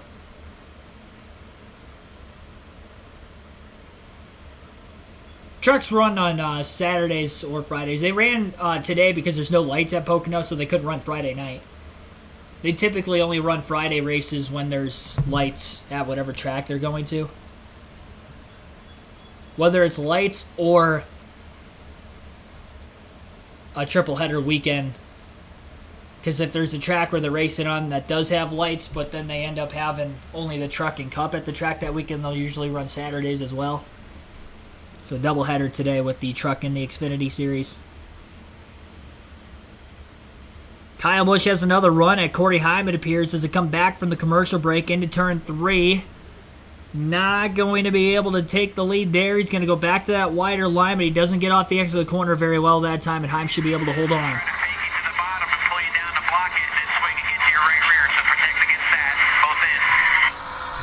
That's a good call by the spotter. Yeah. He's seeing what Kyle's doing, running down the front straightaway right on his bumper, just wanting to have Heim block him to the low side so he can swing high. You heard him talking about chattering the right rear being loose.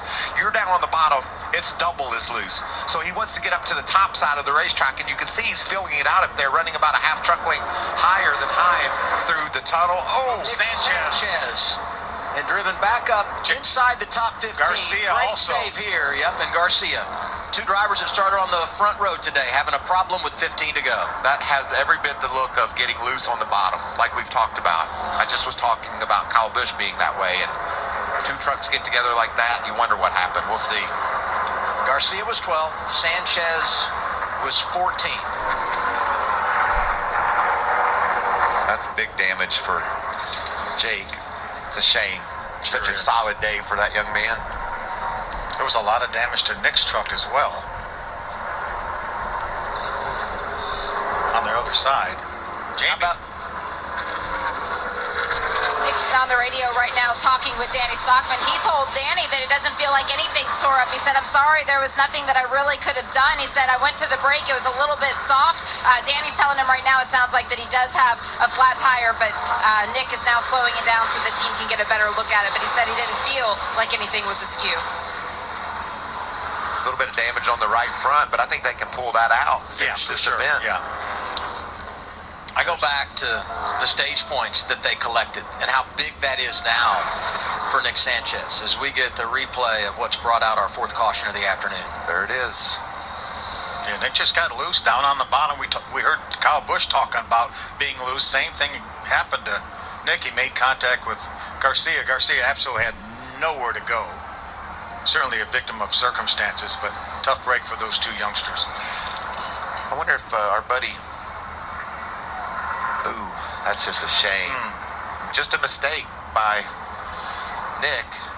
Took out Jake. I wonder if our guy Daniel... Well, he's right behind him. You know he's going to be right behind everything that happens on the racetrack. Let's see what he saw. Oh, he sees smoke. Look at that. Couldn't see where he was headed. Relying heavily on the spotter there to say, go high, go middle, go middle. He was able to drive right through it. A&I's been on a run of top 15 finishes lately. Scored 14th right now. Yeah. With a 43 in position to get it done again. Continues to chase that first top 10 finish of his rookie campaign.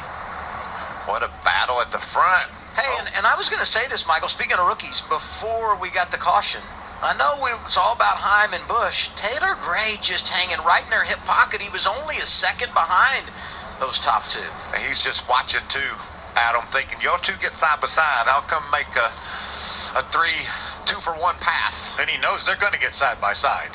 Kyle may be cooling his heels a little bit, trying to cool those tires back down, but he will go after Corey Heim, there's no question. But what a great job by Taylor Gray. Well, we had two rookies on the front row to start this race. Could we get a surprise winner and a rookie in the form of Taylor Gray, who would really screw things up when it comes to that playoff cut line? Yeah, let's not forget that guy running fourth right now that has gotten himself into position, Christopher Bell. You know, you talk about going side by side. They definitely are going to go side by side in about a lap when we restart. That's a choose. We're going to choose where we go and how we get there. And I'm looking at Ty Majeski, who's just behind this group in the fifth position. Came in nearly 100 points above the cut line with what he's done today, being shown plus 113. So he has pretty much locked himself into the playoffs, despite the fact he's not claimed victory this year. And we talked about him during practice yesterday.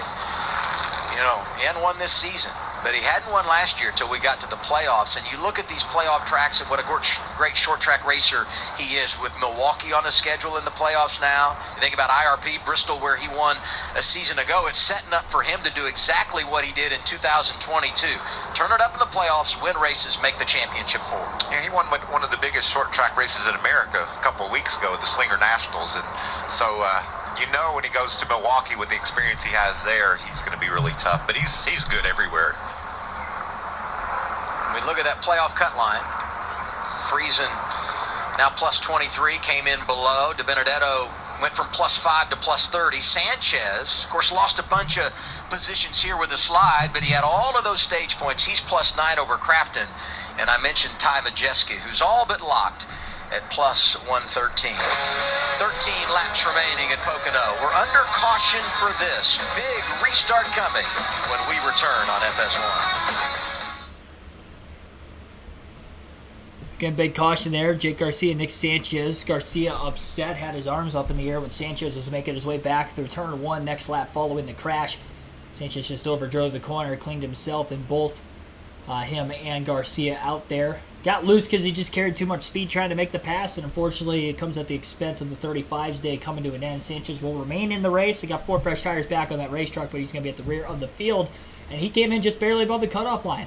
Scored a lot of stage points today, put himself with a pretty decent gap over Matt Crafton, who didn't get any stage point. Well, actually, he got one. He got 1 stage point today, and has been running pretty much 20th or worse most of this race. Still, Crafton remains back in 30th. I mean, he could have lost so many more points to Nick Sanchez than what he would lose here in this one. It does look like Crafton came onto pit road, took on 4 fresh tires as well, because he is back in 30th now. I think he was around like 25th, 26th when the caution came out. And Chastain appears to have just came back onto pit road as well. So taking advantage of those drivers that were pretty much all outside the top 10. Well, Sanchez was. I mean, he was in the top 5 for the first half of the race. Then he was kind of the back half of the top 10 there at the time of that incident. Garcia was pretty much 5th to 6th, 7th most of this race as well. So definitely a tough break. And it's going to set up a restart between Corey Heim, Kyle Busch once again. And there's a couple other factors into this because you got Taylor Gray, who's going to be on more than likely the outside lane behind Corey Heim on the restart, unless Kyle Busch elects to take the outside behind Heim. It'll be very interesting as to what Busch will do here with his lane choice, because we know the 11 will take the outside of the front row, but Busch has gotten to the lead on the bottom once. Even though the preferred lane is probably the best lane, does he want to maybe just push Heim out in front, get the second, and then just try to go for the lead after that, or take the risk going for the lead right away? If you don't get the lead, he risks Taylor Gray or whoever's going to be in the outside of row 2, likely Gray if it's not Busch. And Gray is going to be in a circumstance where he could take second place. That's only going to cost Kyle Busch extra time to catch Corey Heim and pass him, because he's going to have to pass an extra truck. Who's to say Christopher Bell doesn't get by as well and freight train Busch? Because we saw Carson Hocevar lose like 3, 4, 5 positions on a restart today. Zane Smith, that last restart, went from about 1st back to 5th. So we have seen drivers on the front row in the restarts today lose 3, 4, 5 plus positions because of losing so much momentum off the exit of these corners with the long straightaways at Pocono, and they can't get back in line. And when they do, their straightaway speed's so much further down because they were out of line, losing so much more momentum with no drafting help. Very similar to, honestly, some super speedway racing, but they're obviously cracking the throttle around these very sharp and flat corners at Pocono Raceway. Troy McDonald, thanks for tuning into the stream as well. And we have about 120 people watching, 59 likes on the stream. Our goal is 100 likes, guys, so be sure to hit that like button if you haven't done so yet on the stream. hit that like button. We need to get to our goal here. We're in the final dozen laps of the race. Patrick Shadley, thanks for tuning in also. We'll take our final ad break of the race today, and then we will go commercial free here on our stream the rest of this race as we're under what could hopefully and potentially be the final caution of the afternoon.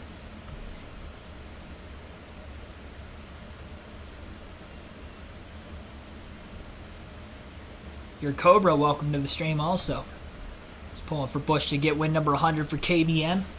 No other KBM trucks up anywhere near the front of the field right now other than Busch that could potentially pull this win off today.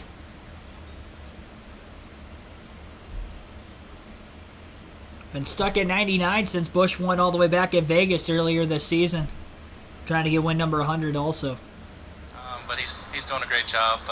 Brian Patty, Kyle Busch's crew chief. The 11, knows how to mirror drive pretty well, so it's going to be a good race. I drove this truck last year, and he's a talented race car driver, so it's all in his hands, and hopefully we can pull it off. It's going to be a good battle to the end, Josh. Scott Zipadelli on the call for the 11 team of Corey Heim. What's it going to take to hold off Kyle Busch for these final laps and get the win? We're going to need our teammate to push us. If we can clear the 51 and the 17 can follow us, I think we can hold them off. But we got Christopher Bell behind Kyle. Christopher's speed's not all that good after a few laps. So I think if we clear him and get a good restart, I think we can stay out front with our safe flight Toyota Pro. Thanks and good luck. Adam?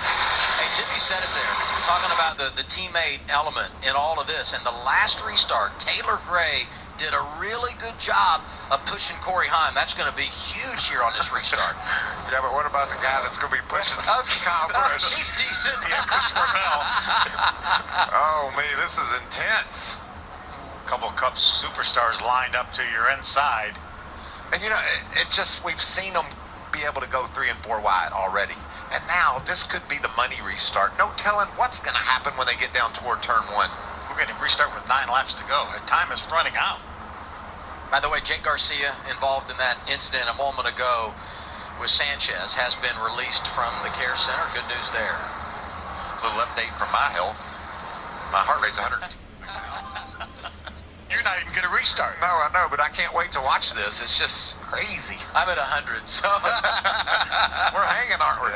We love this stuff. Hey, and this is 10 to go in the penultimate race. Imagine what it's going to be like with 10 to go in Richmond next Saturday night. We've got all the coverage for you. Regular season finale from Richmond right here on FS1. There's going to be some sleepless nights for those guys around the cut line next week. You kidding me? 11 points right now separating the cut. Sanchez in front of Matt Crafton. Here we go.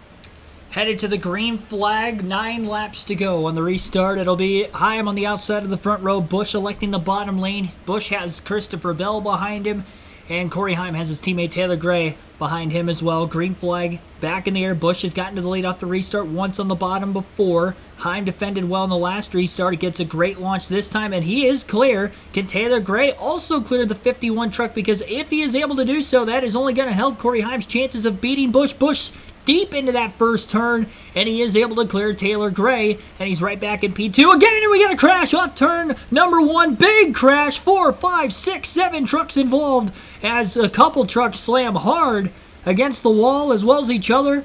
Couple of playoff drivers potentially involved. Stuart Friesen, who was on the cutoff line. Huge damage on the 52 truck. The O2 is around in the outside wall as well. Waiting to see who all was collected there in that incident. One truck's on fire, that's Zane Smith, and that'll take him out of any sort of a shot to win the regular season championship. Unless Heim gets in a late race incident today, Zane Smith's chances of winning the regular season championship have come to an end at Pocono. Big crash. The one also involved Kaz Gralla, who's had a top 10 truck all day. It all started just behind Bell and Majeski. So they were 3 wide leaving turn 1. And this is going to eliminate several good trucks from contention. Man, Stewart had done such a great job today getting stage points, putting himself in a position to have a great finish. You can see Ross with damage as well.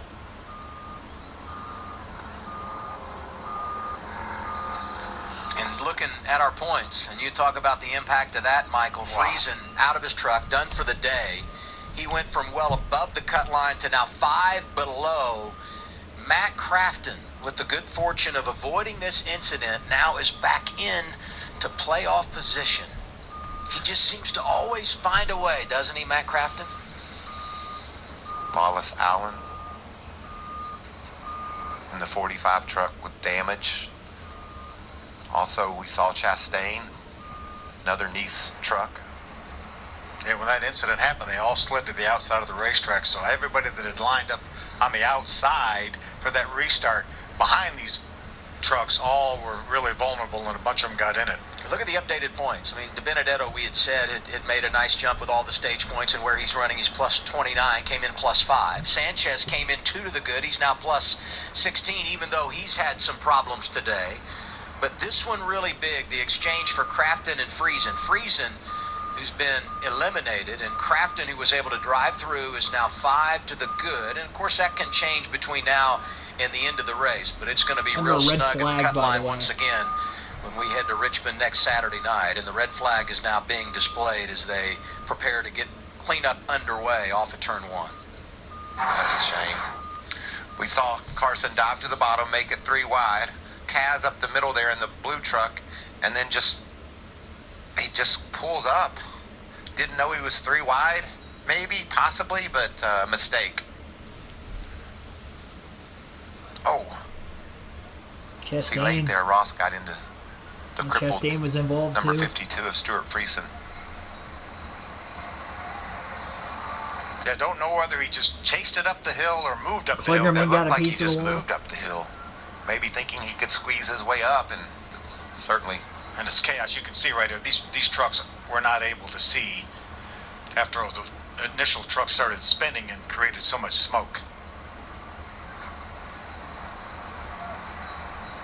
There's another view. Kligerman, Kaz hard into the outside wall. Zane gets in the Kaz. Stefan gets in the Zane. Austin Hill gets involved with the 7 truck. He gets together with Stefan after the fact. Look at that bright yellow truck, keeping his playoff hopes alive. Matt Crafton threaded his way through the chaos, as did Tyler Ankrum.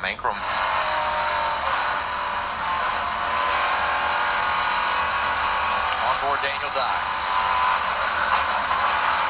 Oh, everybody behind him got wiped out. Yeah, Daniel did a really nice job.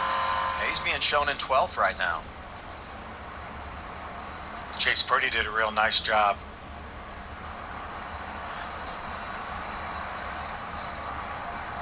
Zane Smith and Stephen Parsons become a part of that. There's the O2 truck up on the outside wall. And there's Zane. Probably a little oil fire there. That's a shame. You can see all the fluid on the racetrack. He came in 26 points behind Heim. Looking at that regular season championship chase, won both stages and it made up a ton of ground, but after this and some of that position lost in the exchange of strategy, Zane Smith now showing 46 points behind Corey Heim when it comes to trying to run down that regular season crown. And see here the drivers that were involved. Good to see Kaz Gralla out of his truck. He'll run in the Xfinity race later today. In fact, 3 guys involved in this crash doing double duty today. You got Kaz, Austin Hill, Parker Kligerman.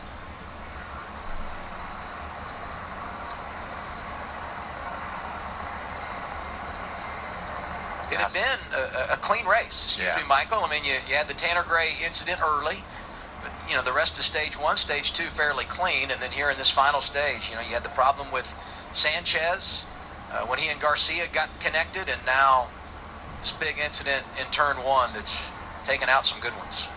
Yeah, NASCAR had to throw the red to get this mess cleaned up, and it's just really tough to take when you, if you're Stuart Friesen, and you know, Stephen Parsons just making one of his few starts, gets tied up in that mess. Zane Smith on fire, Kaz. I mean, it's a shame when your day's ended.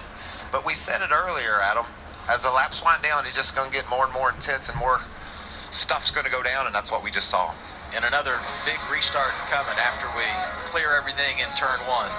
8 laps to go. Red flag is out at Pocono for the Craftsman Truck Series. Had to do a commercial break here. Red flag conditions with 8 laps to go in the NASCAR Craftsman Truck Series race at Pocono following a big crash on a restart late in this one in turn 1. Taking out about 7 drivers. Kaz Gralla, Parker Kligerman, Stuart Friesen, all involved in the incident. Austin Hill also got a piece of it. Chastain was involved. Carson Hocevar started the incident. Slid up sideways. I think he still scored in 8th place despite causing the wreck there. Zane Smith obviously out of the race following that crash as well. Got a mistake, it looked like perhaps from Hocevar causing the issue as he slid up the track just a little bit too early.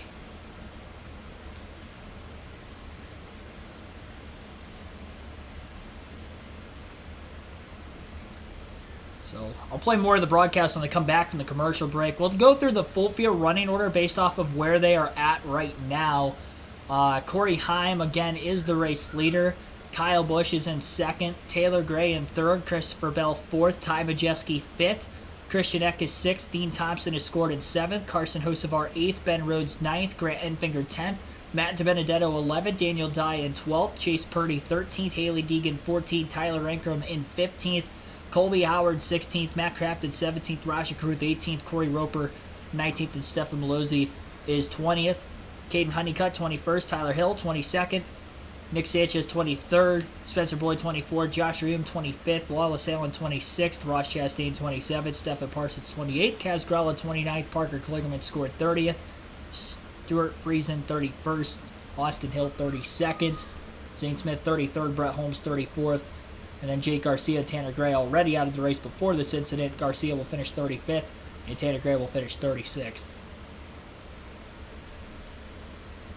So that is the full field running order under our red flag with 8 laps to go in the race. We've got 135 people watching right now, 77 likes. We are 23 likes away from our goal. We got a little extra time to get to that goal of 100 likes on the stream today with this late race red flag.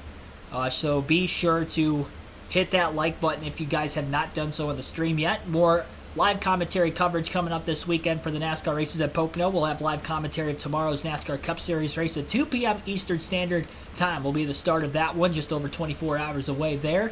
And no live commentary, unfortunately, for tonight's Xfinity Series race. I will not be at my apartment.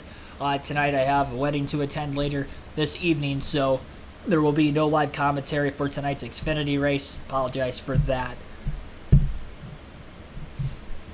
I'll let you listen into more of the FS1 guys. Crash up ahead, and Matt, look at that, track's nearly blocked, but he was able to just squeeze between Stuart Friesen, Raja Caruth, and make his way through.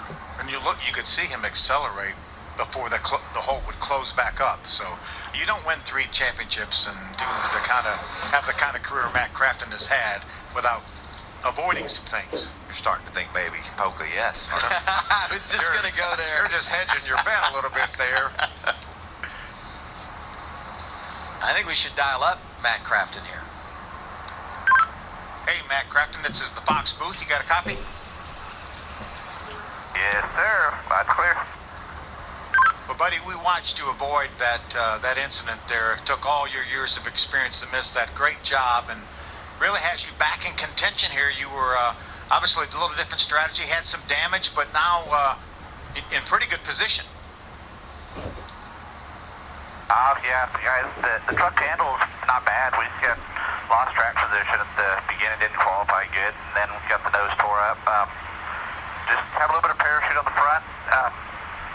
It's been a little bit aggravating day, but it's Pocono for me. I mean, me and this place do not get along, so hopefully we can make trick and settle that, you know what, and salvage a good finish today. Well, you've done a great job. We've enjoyed watching you, and again, we've been watching you for a long time, and I said just a moment ago when we were watching that replay is that you don't win 3 championships without avoiding some incidents. You did a great job there. Thank you. Appreciate it, boys. We're trying like heck. My patience is running thin because I keep pulling out of line too many times because I want to go somewhere, and then I get out of line and they don't come with me, and then you get freight trained. So a little aggravating today, but we're going to keep digging and see what we can make out of it. All right, buddy, finish it off. So you said to him, hey, I said just a few minutes ago, you don't win 3 championships without knowing what you're doing. You didn't mention that in the pre-race you said Pocono instead of Poke yes on Matt Crafton. I did not mention that. It doesn't sound like Matt caught the pre-race show. He was awfully Evidently nice. not. He was awfully nice to me. He wasn't kind of Phil there. Let's hear from his crew chief, Jamie. Well, Jared Prince was also listening to Matt Crafton's comments in his conversation with you guys over the radio. He said aggravating. That's what it's like on that side of pit wall. Back on this side of pit wall, all the work that you guys have had to do to keep him in the place where he can get into point for contention. What have you had to say about your team? Yeah, it's been a long day. The team's working hard. We got damaged on lap 1, so we had to come fix it right away. Just put us behind even worse than we already were. And then we tried staying out for some stage points. We got 1. Probably should have just short pitted there and went for the better finish at the end of the day. But this wreck helped, obviously, and now we get back up with some of the faster trucks. We'll be all right. Be all right, he said. Josh? Here with Joe Shear, crew chief of the 98. Right now, Majeski running 5th. You guys can clinch a playoff spot via points, but you also have a shot for the win. So what are you looking at the last final laps? Well, we always go for the win. You know, the points come with that. So we're going to do what we got. I just don't think we got enough speed for those guys up front there, but you know, we've done a great job. We've executed. Pit stops were good. Ty's doing a fantastic job. So you never know what's going to happen. This is not like our favorite place in the world, but you never know what's going to happen, and we're going to go for it. You know. Thanks and good luck, Joe. Guys. Thank you, Josh. And with the trucks eliminated in this crash, that means Majeski now is locked in to the playoffs on points. It is, in fact, official. And we also should update that both Zane Smith, Stuart Friesen have been taken to the infield care center. They have been checked and released. Good news there after that hard hit in turn 1. Yeah, we knew it was just a formality for Ty Majeski. We figured he would probably lock himself in. He's had a great season, just hasn't got to victory lane. But as we talked earlier, no race is out of his reach when we get down to the playoffs. And you can see his strategy's all been about the finish of this race, having that truck in a position to take advantage of the checker flag and get the most points he could there. Well, you know, he hasn't won, but he's 3rd in regular season points. So that speaks to how consistent they have been. The other thing I would say about Ty Majeski, talk to him anytime. Really doesn't matter the situation. He's steady as they come. His temperature really doesn't change. His heart rate maybe doesn't bounce around like you and I, Michael. And with that, I think they're able to overcome many adversities, and when they do have success, they're able to handle that as well, and that's why he made the championship for last year, and he's in the position he's in 2023. Let's see if we can talk to Ty Majeski and ask him what he's thinking here late. Hey, Ty, it's Waltrip in the gang from the Fox booth. Do you copy? I got you loud and clear. Well, it's been a steady progression toward the front of the pack. Now that you're there, you got something for these boys. Can you win this race? Boy, I don't know. I think we're decent. Obviously, typical Pocono as you get, farther and farther up the front, get closer to that clean air. The truck handles better, so Joe made a great call to flip that second stage, get us some track position. I think we're in pretty good position with our farm paint Ford F-150 to get ourselves a good finish, maybe contend for a win here. Well, you won one of the biggest short track races in America a couple weeks ago, and there's a lot of short track racing going on for the playoffs. You've got to feel really confident about your chances to be the champion this year. I really feel great about these next 4 or 5 races or so. Obviously, as you mentioned, won Slinger Nationals last week, and then went to Anderson and ran 3rd for the ASA Stars Tour. So just a pleasure to drive good super late models and fast trucks week in and week out. Love what I do, and hopefully we can get this momentum switched around on the truck side. We got to switch around a little bit at Mid-Ohio, but need to get back to top 5 in these guys at death and then make a run in deep into the playoffs. Well, we love watching what you do, bud. Thanks for your time. Have a good rest of the day. Yeah, thanks, Mikey. You guys have fun up there. We are. We're Always. It's like he's been watching. He knows us well, doesn't he? 5th caution of the day has led to a red flag. This is the incident off of turn 1. Ross Chastain has been released from the care center. We'll come right back after you watch this.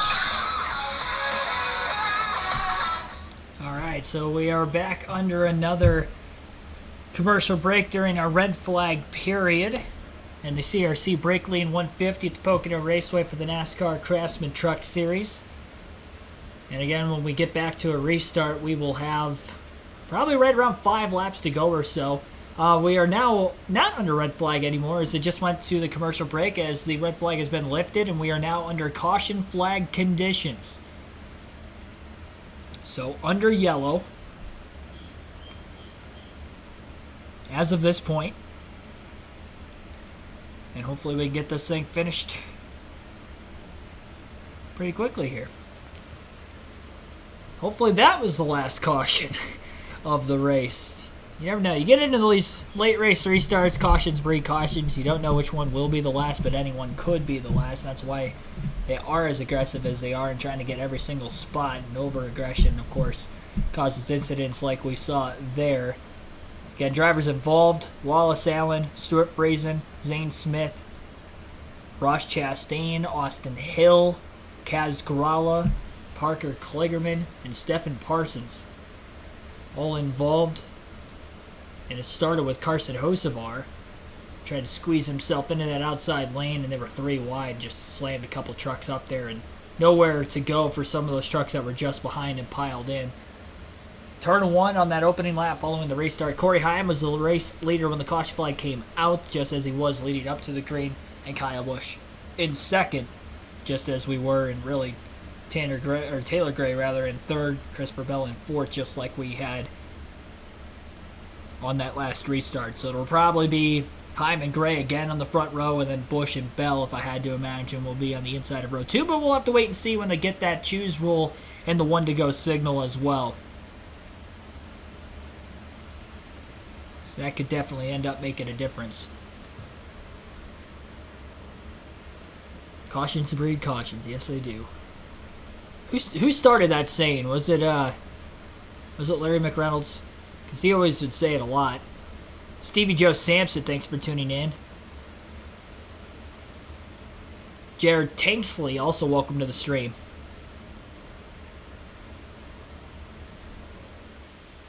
Yeah, the Rackley team having a solid run today. Top 5 on speed, really. Earlier, they just elected to get some stage points in this one. Still has a shot at a top 10, 11th after missing that incident. Started pretty deep in the field, though, in this final stage. Final start of the 2023 season. Can he hit the century mark? Be sure to like also. We're 18 likes away from our goal of 100. We have 156 people from Toyota to Chevrolet, and it's a big day for Toyota as well. Corey Heim is out front. We said it earlier, but if he wins, or Christopher Bell, Taylor Gray, they're all up there. It would be win number 600 all-time for Toyota in the top 3 series of NASCAR. And we're going to get a restart with 5 laps to go. How about that, huh? Down to Josh. Here with the crew chief of the 17 team for Taylor Gray, Jacob Hampton. How are you feeling about your chances of coming home with a win right now in the 3rd position as we get set to go back green? When I moved over to crew chief, my first race was Mid-Ohio, so this is my 2nd race here on the box. When I came over, I asked Taylor to try to do the best he can to finish in the top 10, and we wanted to consistently do that moving through to the rest of the year. And he's done a great job. Obviously, we're P3 here, looking to push Corey out and get a 1-2 finish for a track on. Thanks, and good luck the rest of the way. Jamie? Well, how about Christopher Bell up into the top 5? He's running 4th right now after starting this race 14th. I talked to him out on the grid, asked him about how this all came together, why he's back behind the wheel. The last time we saw him in the truck was actually back at North Wilkesboro, and this is the same goal for Team HRE to have him behind the wheel, is that they just want to see where they're at. Back at Wilkesboro, he said that they had a truck that was running in the top 5 to top 10. Here, before the race today, he didn't think that they really had that. He thought they were further behind. They didn't qualify the way that they wanted to, but now he knows, and he's been able to relay to the team, that you guys have some trucks that really build as this race goes on. You've got something to fight with. So the team's pretty happy with the job that he's done and the information that they've been able to get. Right now, he said the truck was just a little too free. He can't be as aggressive as he wants to be with it, but they certainly have something that they can work with. And he's going to play a big role on this restart because he goes inside behind Kyle Busch. It's going to be the same restart position for all these drivers up front that we had the last time. And these pushes could become more aggressive. Not only flaring out and going 3 wide, is going to be a challenge, but also just making sure you get that front bumper to the back and give the push smooth enough so that you don't lift up the rear tires on the truck in front of you and cause him to lose control. This is going to be wild. It's hard for that front truck to go anywhere when his rear tires are up off the ground, but you've got one of the best in the business in the 61 of Christopher Bell knowing how to do that. And then you got a rookie in Taylor Gray trying to figure out how to do it, and he's done it great. He's 2 for 2. Yes, did it very aggressively and perfectly earlier. Can he do it again? Corey Haim's pulling for him, I'll tell you that.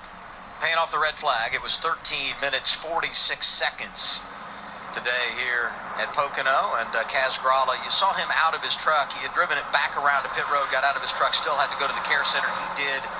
He was released and is doing fine. He'll race later today in the Xfinity Series. So 5 laps to go. Front row is going to be Haim and Busch. Row 2, Taylor Gray, Christopher Bell. We've talked about how they should all work together. You got Majeski, Eckes up there. Dean Thompson having a great afternoon.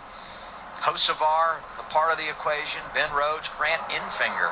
When does Christopher Bell say, I'm done pushing you, Kyle? I'm going to 3 wide you. Watch for that on this restart. Without a doubt. It may be easier to make that move now than to try to push Kyle out front and then deal with him by yourself. Yeah, because then you might have to deal with both Kyle and Haim. You get it done on this start, you might be on your way to seeing the checker flag first. Well, you get the lead here on a restart. You definitely have put yourself in position to control this thing because we know it can be a challenge coming from behind. 5 laps remaining. Haim going to get a push in the outside lane from Taylor Gray.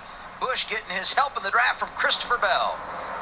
Green flag back in the air. 5 laps to go at Pocono. Bell pushing Busch on the inside. Haim with his push from his teammate, but they get a little tangled together. The outside lane gets a little disoriented, headed down towards turn 1. Busch is a half a truck length underneath the 11. He can't hang on to it, and off the exit of the corner, the 11 ran the 51 tightly down on the bottom. Busch had to slide up in line behind him instead, and they'll run single file through the top 3 to 4 positions as Bell gets shuffled out of line as he is going to go for 3rd on Tanner Gray, but he pulled out a little early. Don't think he's going to be able to complete the pass in the tunnel turn, and he'll have to stay in 4th. That allows the top 2 trucks to get away, and the battle for the lead will continue once again as we saw for most of this final stage. Some great racing back and forth between Haim and Busch, and these final 4 laps at the start-finish line, they'll be able to go at it once again. Older tires this point in the run, of course, as well. Not going to be easy, but we'll see who can get it done. Hocevar, the big block on Daniel Dye. Dye ran into the back of the 42 as Hocevar about turned himself middle of the front stretch. Meanwhile, at the front of the field, Busch has a run, looking to the inside of the 11, but it was a little late of a dive that time. And Kyle Busch quickly chased his truck up the racetrack as he got very, very tight in turn 1. Corey Haim playing a lot of defense, trying to make sure that Busch doesn't get the runs needed to take the race lead. Kyle Busch trying to get that 100th win for KBM. Another move into turn 2, a late block by the 11. An awkward angle into the corner for Kyle Busch, and again he has to go in line behind him. So Busch, even though he may have the fastest truck here, can't get by the race leader who has that clean air advantage. Haim throwing some very aggressive blocks, and he's going to continue to do so and not make this very easy for Busch to try to get this win. 3 laps to go. That is 4.5 miles around the tricky triangle. Taylor Gray trying to close in on the top 2 if they do get together late. Haim pulling out of line on the main straightaway as well, trying to break the draft from Busch, who had a good run off of turn 3, as he's done for most of this final stage, and trying to make the pass for the race lead on Haim. The one time he got around him in turn 1, Haim crossed him over, was able to get back around him in turn 2. Can Kyle Busch have another crack at it once again? 2.5 laps to go. It is Haim, and it is Busch, and Taylor Gray not far behind in a must-win situation to make the playoffs. Big block by Corey Haim in turn 2 again. Busch lost a lot of ground in the tunnel turn. Headed towards turn 3, which has been Kyle Busch's probably best corner on the racetrack today versus Haim. He's gained a lot of ground there. About a 3 to 4 truck length gap off turn 3 this time. Busch didn't really get off the corner very well. Haim running off the wall, breaking the draft again. 2 laps to go for Corey Haim to try to get the win. He's almost locked in the regular season championship after Zane Smith was involved in that last incident, but now he's trying to win the race. Busch in that bottom lane in turn 1. He's a little too far back to try to mount a charge in the long pond straightaway, headed towards turn 2 this time. He just needs to focus on hitting his marks so he can have a chance off 3 into 1 and one last shot.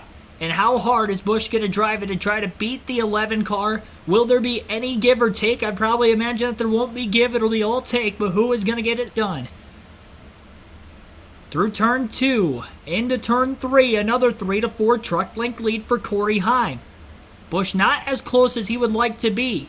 A full lane wider than Heim that time through turn 3. It did look like Heim got off the corner very well. Kyle Busch also got off of turn 3. White flag in the air, 1 lap to go, sponsored by Credit One Bank. Kyle Busch has one more chance to try to get to Corey Heim. He's not going to be able to make a move in turn 1.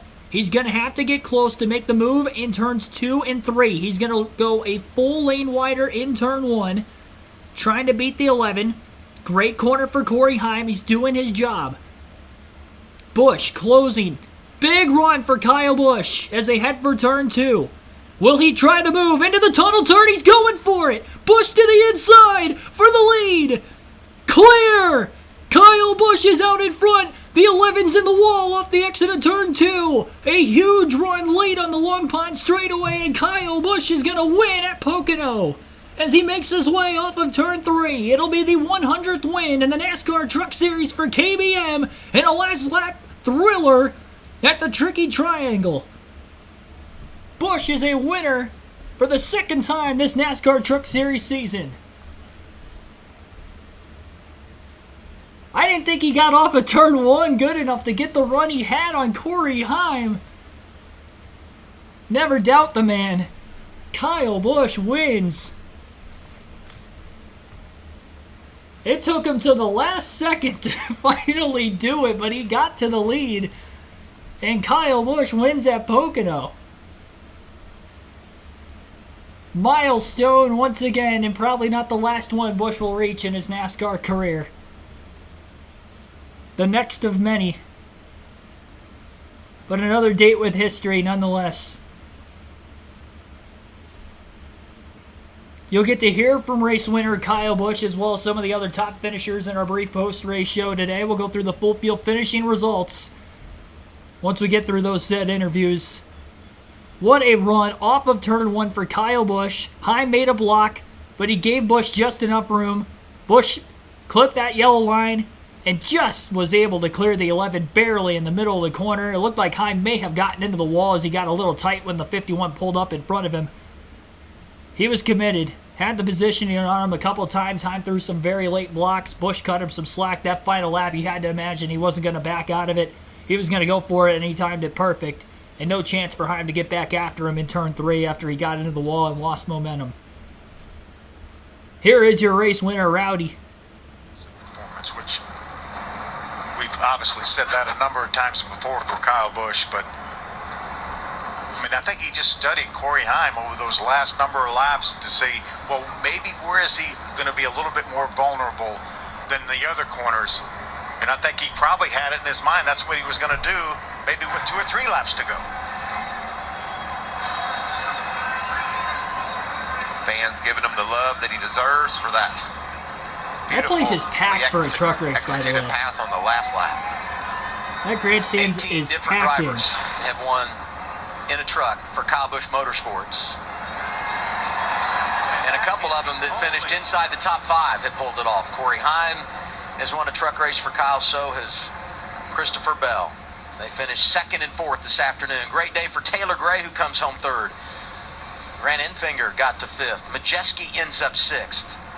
Christian Eckes having a great season was 7th. Dean Thompson finishes the deal in the top 10. He was 8th. Rhodes and DiBenedetto complete the top 10.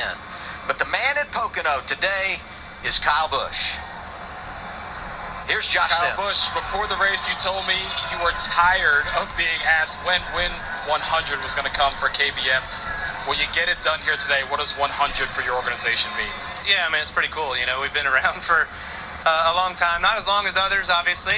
They've withstood a little bit longer, but it's been fun. Just a great ride. Obviously, this Silverado today was really, really fast, just mired in traffic, and couldn't find a way to make a clean move, so had to make little bit of a racy one, a little bit of a dicey one there at the end, getting into 2. But Heim ran a great race. Just, we needed this 100th win to get it over with. And this Reese Transport Silverado was just too fast to hold us out of victory lane. So really proud of the guys, everybody at KBM, everybody at Rowdy Manufacturing. Appreciate them. And, it's a monumental day. It's a century mark of being able to win 100 truck races. We're, granted, a small team and just one that, performs in the truck series. We ventured away once upon a time and didn't quite work, but we found a home here in the trucks, and excited to have Craftsman back on board. So we appreciate Craftsman and all their support of the truck series over the years. So it's cool to always score a victory, and another nice one here at Pocono. Kyle Busch, your winner at Pocono. Jamie? It was refreshing to hear Kyle Busch mention Corey Heim and the fantastic drive that he had inside of that interview. You led 18 laps today, but that disappointment on your face, I feel it radiating off of you. What do you take away?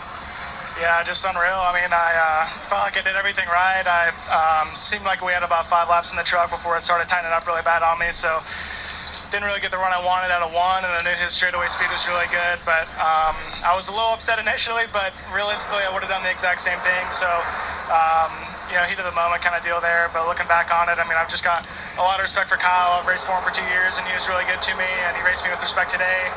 Hard racer. He didn't wreck us to win, and I would have probably done the same thing. So just really sucks. I mean, I really thought we had it there, especially with seeming that he couldn't really form up a run good enough to pass me, and then he sends it in there on the last lap. So just super thankful for everyone at Chicom Garage, Toyota Racing, Safe Flight.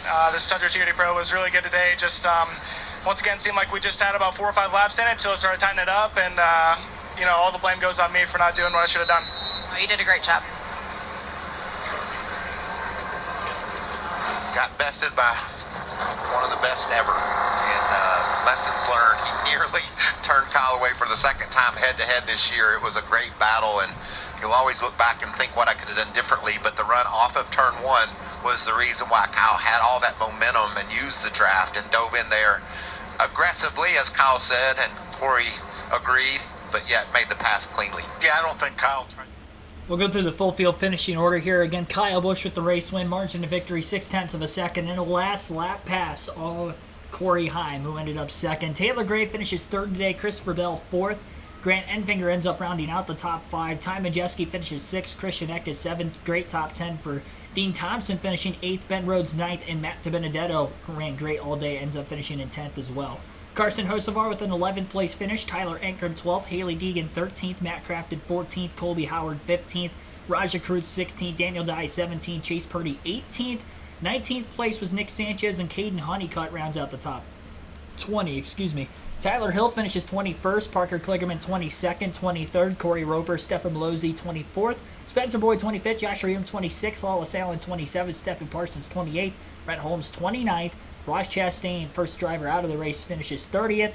31st place finish for Kaz Gralla, 32nd, Stuart Friesen 33rd, Austin Hill, Zane Smith 34th, Jake Garcia 35th, and Tanner Gray rounds out the 36 truck field this afternoon. 1 hour, 23 minutes total time of the race today from drop of the green flag to checkered. 1 hour, 10 minutes. Average race speed, 110.17 miles per hour. We had 4 different drivers who led at least 1 lap today. Corey Heim led the most with 27 laps led. Kyle Busch led 7. Zane Smith, who won the first 2 stages of the race, led 19 laps, and pole sitter Nick Sanchez led 7 laps in today's race. So it's 4 different leaders. We had 6 lead changes and a total of 6 cautions. 5 cautions amongst those 60 laps that we ran in today's race, 150 miles. That is going to wrap up today's live commentary stream. It was a blast. Honestly, a really good race at Pocono. That final stage, Heim and Busch going back and forth. Great battle to watch. It took to the final lap for Busch to get around Heim for good. And, thanks for everybody tuning in. I will end up seeing you guys next time. Thanks for watching. And I will see you guys. No live commentary for the Xfinity Series race again later today. I will be out of town for the night, and then tomorrow, Cup Series race, come back, 2 p.m. Eastern Standard Time as we begin our pre-race coverage for the next NASCAR Cup race at Pocono. Can't wait to see you there, and thanks again. Be sure to like and subscribe, just shy of our goal right now. Run that like counter up at the end of this stream here, and even after the stream, maybe we'll get to 100 by the end of the night. Appreciate it, everybody. Have a good rest of your Saturday. Enjoy the Xfinity race.